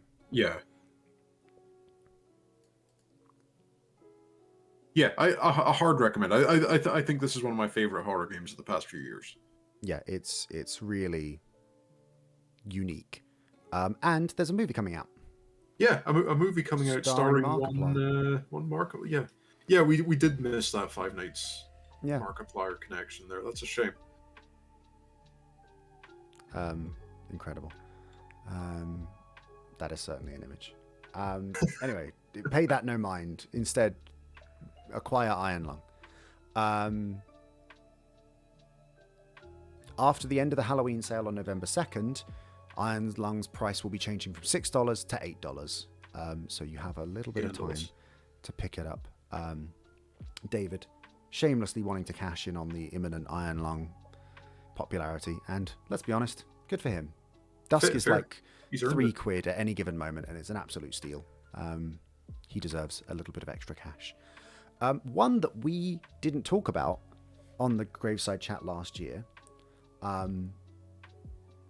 because it wasn't out when we recorded it.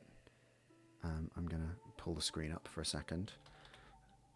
Is a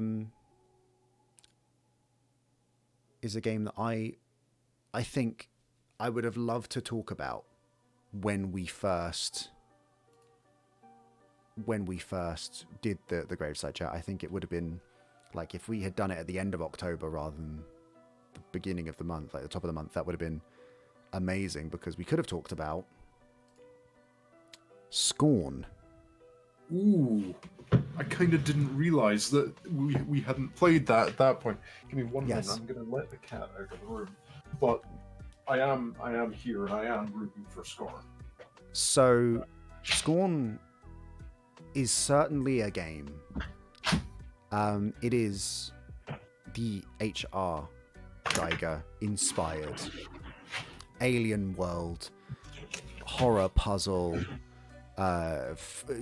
flesh horror, body horror game. Like, just look at it, like grotesque, horrendous, visceral horror game where you are as much a part of the machinery as everything around you, and everything is a living, breathing organism. And so this incredibly stylized, it presents itself as a survival horror, but it's more of like a It's like a walking simulator that you get a gun at some yeah, point. it's like a Telos principle kind of first person horror adventure game. I guess is like that's a reasonable description of it, I guess. Yeah. And I know people like kind of came away from it. A lot of people came away from it kind of a bit jaded by it. I think they were expecting more, but I absolutely fucking loved this game. I really Just enjoyed it. Just look at it. Yeah, it is a feast for the eyes. Every single inch of this is put together with such meticulous care that it's impossible not to fall in love with it. I mean, for some people, you will be repulsed by it and want nothing to do with it, and that's fine. You're allowed to be wrong. But I loved every second of this, except for the egg puzzle at the start, which can absolutely suck. Which can absolutely fuck right off. Holy hell. But what a pleb filter. Outside of that, a tremendous achievement from this very small development team who made this remarkably grotesque game. God, just look at... like, every single part of this is horrifying. But, you know, as someone who is a shameless Alien fan... Yeah, as the resident Geiger stan. Yeah, I think this game was made for you, wasn't it? Yes, absolutely. This felt very much like this was made for me, so I couldn't resist. But yeah, it thoroughly enjoyed every second of this. It is on Steam. It was available on Xbox Game Pass. I maybe need to check if it's still available on Xbox Game Pass, but it was available on that. But now you can obviously enjoy it through Steam. It is short. I will say it takes roughly... It's about 3 hours, right? 3 to 5 hours. Yeah. But I would say, for the love of God, take your time with this. Do not rush this. Enjoy the grotesque, ornate detail of this. It is currently on sale for £12 as part of the Halloween sale. There's not many games that I go into where, like, you know, it's kind of easily with games to get distracted and want to immediately, like, beeline to objectives and, you know, not kind of take in the scenery as you go around, you know. This is a game that I kind of found myself just being naturally drawn to looking at everything, like textures on the walls, little bits of, like, everything just seemed like so catered. Everything seemed so lovingly designed. Yes, it is an absolute achievement. Absolutely wonderful. I felt very torn at the end. I was like, about the ending. But the further I got from it, I was like, damn, I couldn't put that down. I just had to finish it in one sitting. I could not tear myself away. Yeah.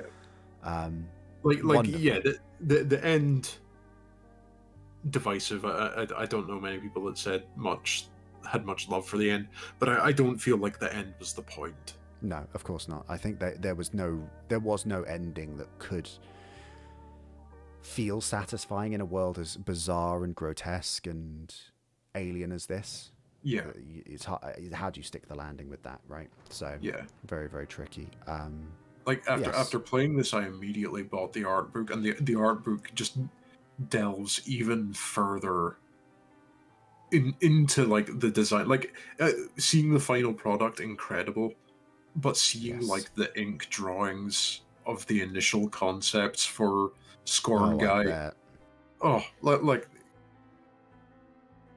And I'm so glad that just like a game like this exists. I'm so glad that some people made like this weird little game where you play as they just went for it, and they gave it their all, and it just came out. And I just wanted it to succeed, and it did, and I'm so glad. I don't really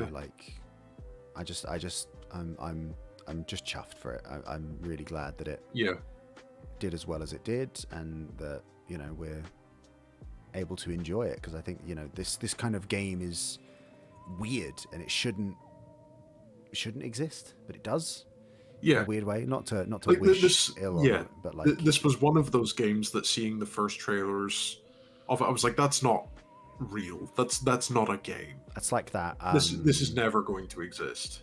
Oh, I've What's it? forgotten the Ill? name. Ill. Yes, I was Yeah, thinking the yeah. same thing. I was like, I know exactly the vibe. you're like, all right, this is never going to be a real game, but Yeah. like it's cool to see. But you're like, until I actually see this, I don't believe you. Politely, I don't believe you. So yeah, I definitely Like I desperately hope it does, because that looks... I want nothing but Yeah. truthfully, I'm not convinced that this is a real Yeah. thing. So yeah, Scorn, very neat little game, beautiful Scorn. piece of art. Scorn guy hangs dong. Yep. It's worth it. Yep. See a little bit of alien schmeat in there, if that's the kind of thing that will convince you to pick up a game. I mean, I think if you picked up this when it's like, so much of the advertising was it is inspired by Geiger, there must be like a speed run of like percentage time to penis, and it will be in like under 8 seconds to find your first dong in that game, because that's just down. yeah that's just Geiger's thing. I think he had some issues. I think he was all right. This is the work of a very healthy-minded man. Yeah. So that's Scorn. Yeah, there you have it. I haven't got many games that I can really talk about that tap into the horror. I mean, there's one game that I would like to talk about, but okay, you will be streaming it on Tuesday, and so I shall. I was literally about to say the same thing. The only other game that I can really talk about is Resident Evil 4 Remake, and what is there to say? It's bloody great. I was quite critical of RE4 as someone who only played it on PC. I was quite critical of it. They fixed it. It is good. It's not just good, it's great. I think it's easily one of my favorite Resis now. Yeah. RE4 was the kind of like the game that introduced me to gaming as like a grown-up. It was the first real grown-up game that I played as a teenager. The two schools of thought are, I didn't play RE4, or this is one of the most influential games in my life. Yeah. There's a reason that every game since then had the camera over the shoulder like that. Absolutely, it did so much. The industry never recovered from that. So yes, a triumph. Yeah, but I'm not gonna touch on it because I know you'll have lots of good things to say about it on Tuesday. Absolutely will. So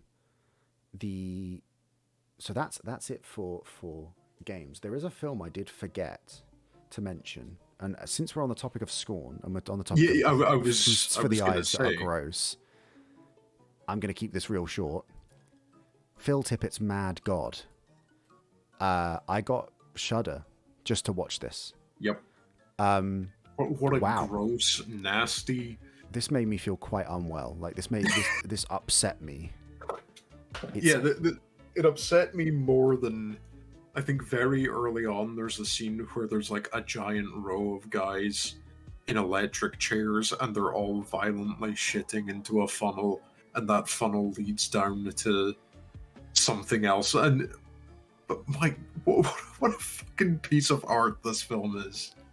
Like that bit, I was like, wow, that's not even the bit that made me feel gross. Like that bit is like, it's in there, but it's not the bit that I was like, oh my god. Like, it's grotesque. It is a single man's vision, Phil Tippett's vision, to make this stop motion horror film that has been 30 years in the making. Yeah, Phil Tippett who was like the the stop The motion guy. mastermind. Yeah, did stuff for Jurassic Park, Star Wars, RoboCop. The like, Rancor in Star Wars was Phil yeah, Tippett, and like he's been in the industry for decades, and this was his sort he's of an pet industry project. legend. Yeah. Yes, gross. Do not be on yeah, your phone watching this. Just like, if you want to be abhorred, if you want to be aghast and disgusted, but also morbidly impressed by the sheer level of stop motion and miniature work that has to go into something like this. Like, this is exactly gruesome. Exactly the same as we were saying about Scorn. I'm just glad that this got a chance to exist. I'm glad that Phil Tippett got to make his weird little film about next to nothing. Yeah. But just like, I think the one thing I wanted from Mad God, though, that you know is obviously just a limitation of the medium, is that when he showed off these environments and these worlds, I wanted to explore them myself. Mm-hmm. Like, They either are like, inviting, obviously, aren't they? yeah, like, even as a video game, like, you would kind of lose that kind of stop motion appeal. Like, I want to go and see these models. I want to be able to, like, stand over them and look into them and look at all the little details that they've put in, because I don't, or I wish you got more time. Yes, with this it is like 80 minutes long, and obviously that's taken decades to produce, but you just wish you could just stop and languish in some of these spaces a little longer. Like the city where the guy the assassin is the name of this figure that we're seeing in the middle of the screen, where he picks up a motorbike, and it's like a bombed out city, and you're like, there is so much detail in here, and it's not given even a second to breathe. It's just there and gone, which is heartbreaking. But yes. just knowing that these models probably still exist somewhere. I'm assuming that Phil didn't, he would be like, mad not to keep them. He didn't just sweep them off his desk into the bin afterwards. It's like, sick, it's out. It just burns the shed that they're all kept in, just reduces it to ashes. Out of my life. Yeah, gone forever. But that's on Shudder, which is on Prime Video, which I picked up, and I hated every second of it, but I'm glad I watched it. You can double feature Phil Tippett's Mad God and Skinamarink and just have the worst evening of your life. Yeah, just ruin your week. Yeah. Just change yourself as a person. Yeah. Over Come the course away of an from that evening. worse. But the only other thing I've done recently is I've picked up a couple of horror books, which I don't have visuals for, because, I mean, how do you convey the idea of the written medium? But the ones that I've read are What Moves the Dead, which is a book by T. Whitterman, I believe. I'm going to Google it now to. It is written by T. Kingfisher, sorry, not T. Whitterman. It is a retelling of Edgar Allan Poe's The Fall of the House of Usher. Okay. It is. It's very short. It was 200 odd pages, 176 pages. I read it in a day. I read it on the train home from I went to Bristol for a day trip. I bought it in a bookstore there. I read it on the train home, and then on the sofa that night, and I finished it. It was lovely. Very lovely. Great. The premise is, when Alex Easton, a retired soldier, receives word that their childhood friend Madeline Usher is dying, they race to the ancestral home of the Ushers in the remote countryside of Ruravia. What they find there is a nightmare of fungal growths and possessed wildlife surrounding a dark, pulsing lake. Madeline sleepwalks and speaks in strange voices, and her brother Roderick is consumed with a malady of the nerves. Aided by a redoubtable British mycologist and a baffled American doctor, Alex must unravel the secret of the House of Usher before it consumes all within it. Lovely little story. Brilliant. Yeah, based on that description alone, I've just bought a copy. It's brilliant. It's a really nice little read, and thoroughly enjoyed it. It's great. Nice quick read, easy to read as well. It's not too dry. It's not too dry, so it's quite easy to pick up. There's a bit at the beginning where it languishes over pronouns. It's about the quirks of Moravian dialect, about how people's pronouns change when they're a soldier. And it becomes a plot point later on, but at the beginning it was a little bit off-putting. I was like, what on earth is happening here? I feel like there's a Starfield joke in here that I'm not qualified to make, but please no. And the other thing that I've read recently is quite a lot of Junji Ito. Yeah, we like a bit of Junji. I've been tempted to pick up World of Horror because it taps into a similar sort of vibe, but I have read Junji Ito's Frankenstein, the story collection of Frankenstein, which is the Oshikiri stories. Like that adaptation of Frankenstein is fantastic. I love it. Yes, so it's got the adaptation of Mary Shelley's Frankenstein, and then the Oshikiri story cycle, which is about a high school student who lives in a decaying mansion connected to a haunted parallel world. The Oshikiri stuff is great. Incredible visuals. Some of the stories are a little bit flat. I'm like, yeah. But some of the Oshikiri ones are great. Mary Shelley's Frankenstein, by way of Junji Ito, sensational. Absolutely remarkable. I did not expect this to go that hard, but it does. Yeah. I absolutely adored this. Like, there's some stuff I've never read the original Frankenstein because it's not drawn by Junji Ito, so who cares? Yeah, it's not. Yeah, who cares? It's not drawn by Junji Ito, and it didn't make me hate myself, so I didn't read it. But it's like a bit wordy, and it's presented entirely in like the format of letters to that are written, which I find like kind of an awkward format to read. Mm-hmm. But so I don't know if this is in the original or if this is something that Junji Ito just did because he had the ability, because of, you know, he had the art there. But he talks about like how the reason that they've made Frankenstein bigger than a normal person is because, you know, there needs to be room in there for like the technology and the whatever is needed to keep him alive. Like they need the extra room, so they need to make him a physically bigger person. Yeah, which I think in a really nice way ties into Nemesis in RE3. And I just like, because like people, I've spoken about this before. I like speaking about Nemesis. Of course, really, I mean, who doesn't? Yeah, who doesn't? We're all here for Nemesis, really.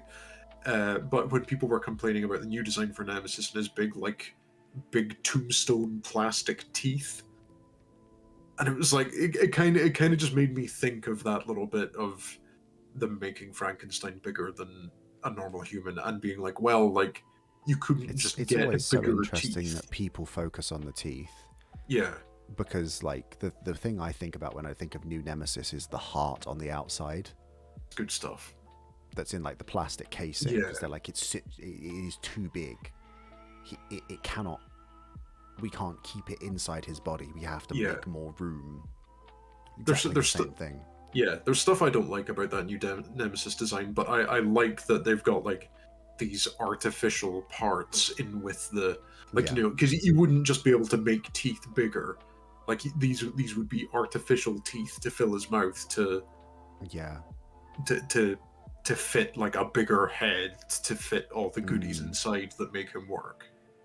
And I think that's it's like one of these things that once it was pointed out to me, like seeing it in other places and seeing that little design thing to be like, okay, so what are they including here to sell this idea that he's bigger and not made entirely of human parts?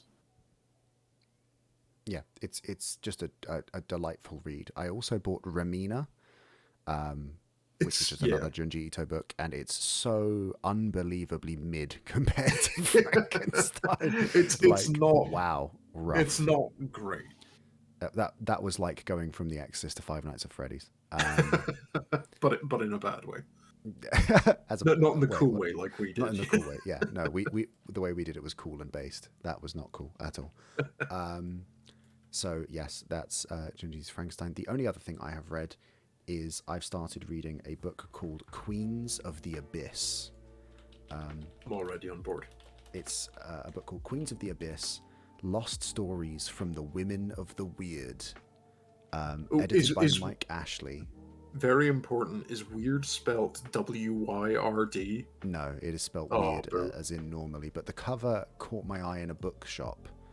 I'm just going to pull it up now on My man out screen. here judging books by their covers. Fucking hell. Unironically judged a book by its cover, and it went really well for me. So thanks for asking. Yeah, Here it keep doing is. that. Here's Queens of the Abyss. Lost Stories from the Women of the Weird. It is a collection of books, short horror stories from the 19th and early 20th centuries by women, including Frances Hodgson Burnett, author of The Secret Garden,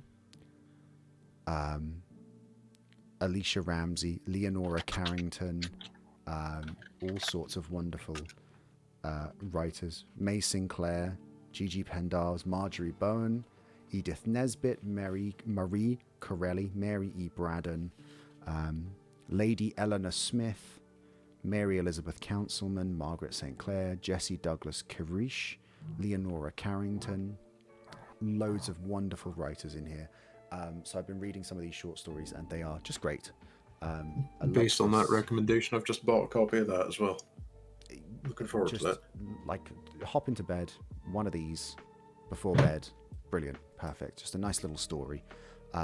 So yeah, I'm thoroughly enjoying a little dabble into the world of written horror as opposed to Jim Henson animatronic bears, which is a nice palate cleanser. It's a nice change of pace. Give me one moment, because I've been reading a little bit of stuff as well, but I'm not going to be able to remember the name of the author unless I have the book physically in my hand. That's absolutely fine.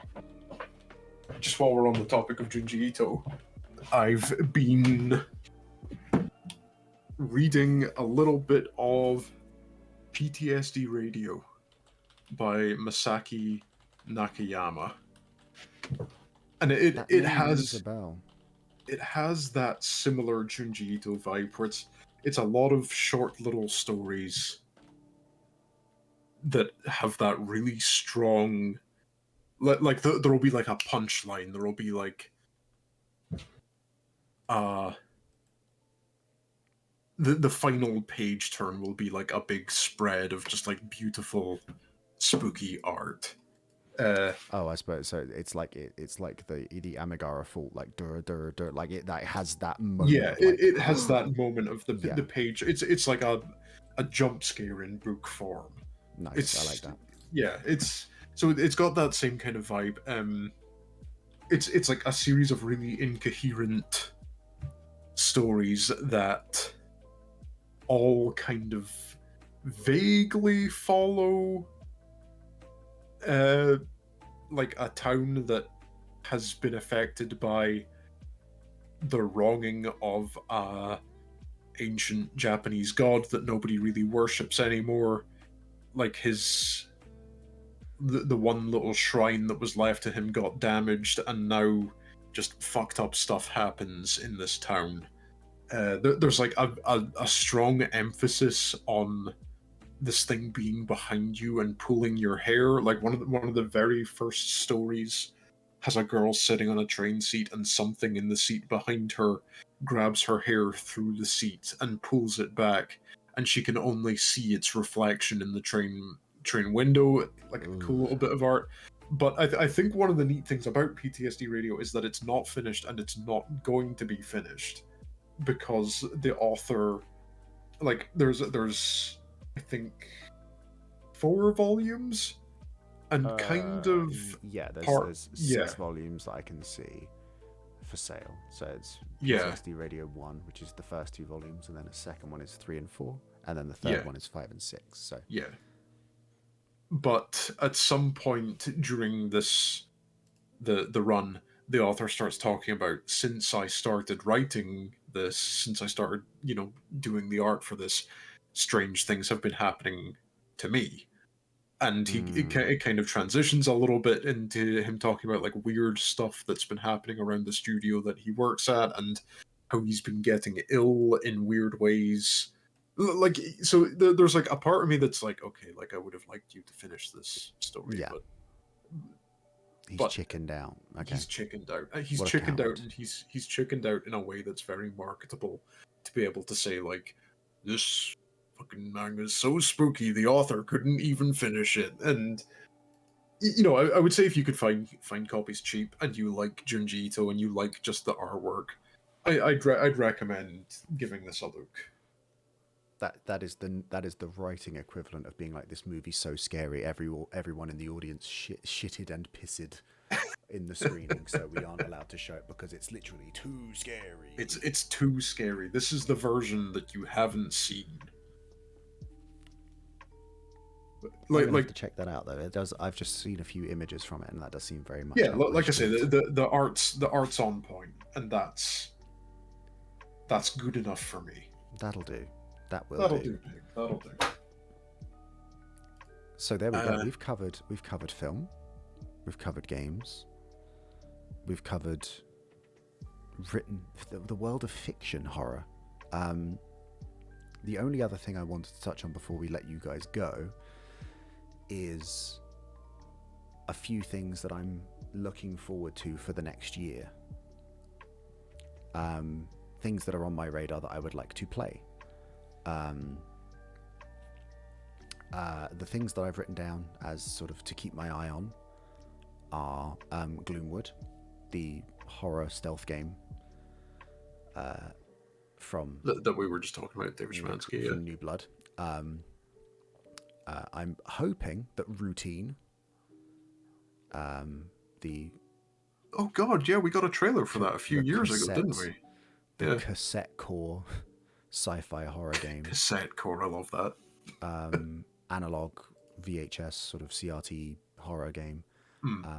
I hope we see that next year. There is also The Invincible, which is that an atom punk game about discovering a planet. It's just got very, very beautiful sort of over-the-top art style, but that is a survival horror kind of sci-fi mystery, which seems up my street. And then the only other one is a game called Holston. Oh no, I've got one more after that. It's Holston, which is a isometric horror game, but it's a pixelated isometric horror game, but when you go into first person, when you aim your weapon, it becomes a Resident Evil 4. It does it like the camera racks into the shoulder. Oh, is that the Polish one? Yes, that's the Polish one. Yes, yeah. I'm really looking forward to that. Incredible.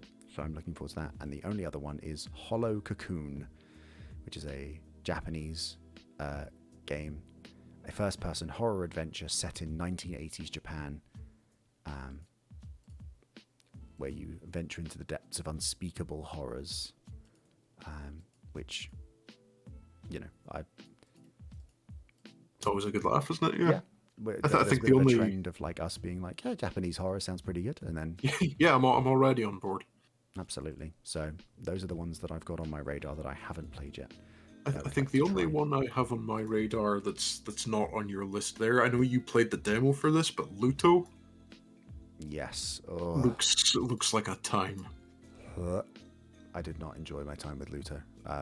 Like in a good way or a bad way? Yes, in a good way. I did not. Excellent. I did not have a good time with that. That was everything you would expect it to be. It's like very visually impressive, but it's like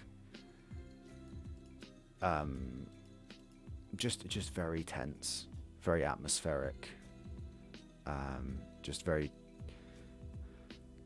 unnerving. And then there's a couple of like scares that are earned but just still feel gross, like that pit of stomach, like you know it's coming and then it happens, and it's like part relief, part anguish. But yes, Luto is also on there. There is a demo for that if you want to give that a try now. So that is also out there. I did want to shout out, I did want to try Amnesia the Bunker, but what I wanted to shout out was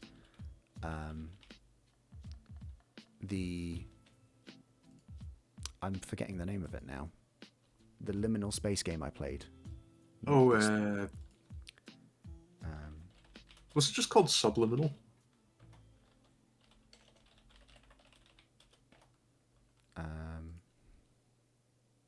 no. The thing is, all of these games have the same, like they just use the same. They're like, cool, we're just gonna do. Yeah. It was called Dream Core. So I played Dream Core. I played the demo of this on stream a couple of months back. This filter is very intense. I don't know if it looks as intense on stream, but you know, a lot of chromatic aberration and film grain. You can disable a lot of that, but really enjoyed my time with this. I got lost. I wasn't paying attention. I actually went back and watched my VOD. I got distracted. I went to find the task was to find a flashlight so you could see where you were going. I got distracted by the actual developer of the game coming into my chat and being like, hey, thank you so much for playing my demo. I hope you have a really good time with it. And I was like, oh my God, your name was in the credits. And I walked right past the flashlight and then spent the next hour walking around looking for the flashlight. So that poor developer is probably saying, oh, fuck's sake. He was like, oh my God, I can't go back and tell him now. But like, so atmospheric. Like this is technically horror. The scares are very interesting. I will never look at those yellow smiley faces again. I think I saw just like a big ball with a smiley face on it. Yes. Yeah, I saw a clip of this and it looks so fun. Like, so I don't know if this will come up on stream, but like in this shot in the trailer, there's a shape in the distance that moves, that when you encounter it, and there's like a couple of these sort of Prey 2017 style like goo monsters, Goopy black, yeah, kind of inky, inky shapes that are like, yeah, there we go. You kind of don't even really interact with them in a sense. Like you just kind of there's no like interactions or combat. It's just sort of find this flashlight and get out. And yeah, so it's not really, it's very atmospheric, and so I really enjoyed it. So it I looks wish neat. And gave it a follow. Like it's just a nice little romp. I've really been into the whole liminal space horror thing. Absolutely, yeah. Recently, so this, I'm looking forward to that. Yeah, that's everything that I can think of right now. That's it. That's all the horror. That's it. Horror is done. From The Exorcist to Five Nights at Freddy's, we've covered it all. And so, who knows? In a year, we'll be back to talk about. We're here to talk about the Iron Lung movie. We'll talk about the Iron Lung movie, Exorcist 2, and Poppy's Playtime the movie. I'm really excited. We're going to have a fantastic time. I'm going to buy merch, yeah. I'm going to have played Signalis by the time we do the next one of these. And maybe we'll have Resident Evil 5 remake to talk about as well. I bloody hope not. Yeah, that's going to be one to have a conversation about at some point. Oh, Lord. I have some takes. But this has been amazing. This has been a lovely time. Thank you so much. I thoroughly enjoyed this. You know how much I've enjoyed this? I got myself a nice little... I came prepared. I came prepared with snacks. And I haven't touched them at all. Because I've been invested. I have not touched a snack. I've got some Sour Patch Kids. I've got candy corn. Like I'm... Candy corn? Oh my God, I'm so sorry. Yeah. Christ, between what are you talking about? And Is there something wrong with me? I don't like candy corn. It's just sugar in like triangle form. Yeah, I can't vibe with it. No shame. No, if you enjoy it, and it's, you know, if it's a gift from Vicky and it's a traditional Halloween snack, then go for it. Absolutely, fill your boots. Yeah, absolutely. Yeah, that's how we're ending the stream. Is you're gonna get to sit and listen to me eat an entire pack of Sour Patch Kids in 4 seconds. this, look, if you don't do what I do when you buy a bag of squashies, which is just use like the Minecraft trick of just compressing them all down into a single stack, so to save inventory space, you condense them down to one ball of squashies in the palms of your hands, and then you eat it like an apple. If you don't do that, you're an amateur. You squish it down to the size of an OXO cube, and then you eat 8,000 calories in that one tiny little bite. It has the same caloric content per centimeter as depleted uranium. But you know what? That's what Halloween's all about, is ingesting that much in an instant. That's what we were having the demon core go off in your stomach. Just seeing your insides glowing as it's all just compressed down into that tight little ball of nonsense matter. That's what Halloween's all about. Absolutely. I'm so glad we've managed to get to do this. I'm now going to go and resist the urge to indulge in my own body weight in Halloween sweets. Yeah, I'm going to go watch Five Nights at Freddy's again. Yes, do it. Absolutely. I'm going to go and listen to all of the Living Tombstones music and then pray that Freddy Fazbear gets added to Dead by Daylight. Any second there. It's definitely happening. It's absolutely Thank you so much for this. Like, this genuinely, I get excited about chats like this like months in advance. Absolutely. It's a pleasure, as always. And it pushes me out of my comfort zone to do something that isn't just watching The Simpsons on loop. So this is always a pleasure. I've had a fantastic time. But yeah, thank you so much. And if folks want to hear more of your incredible hot takes, they can find you on Twitch and all good platforms at Suds Art. Am I correct? Suds_art. Suds_art. You can find me on all good platforms and most of the shit ones too.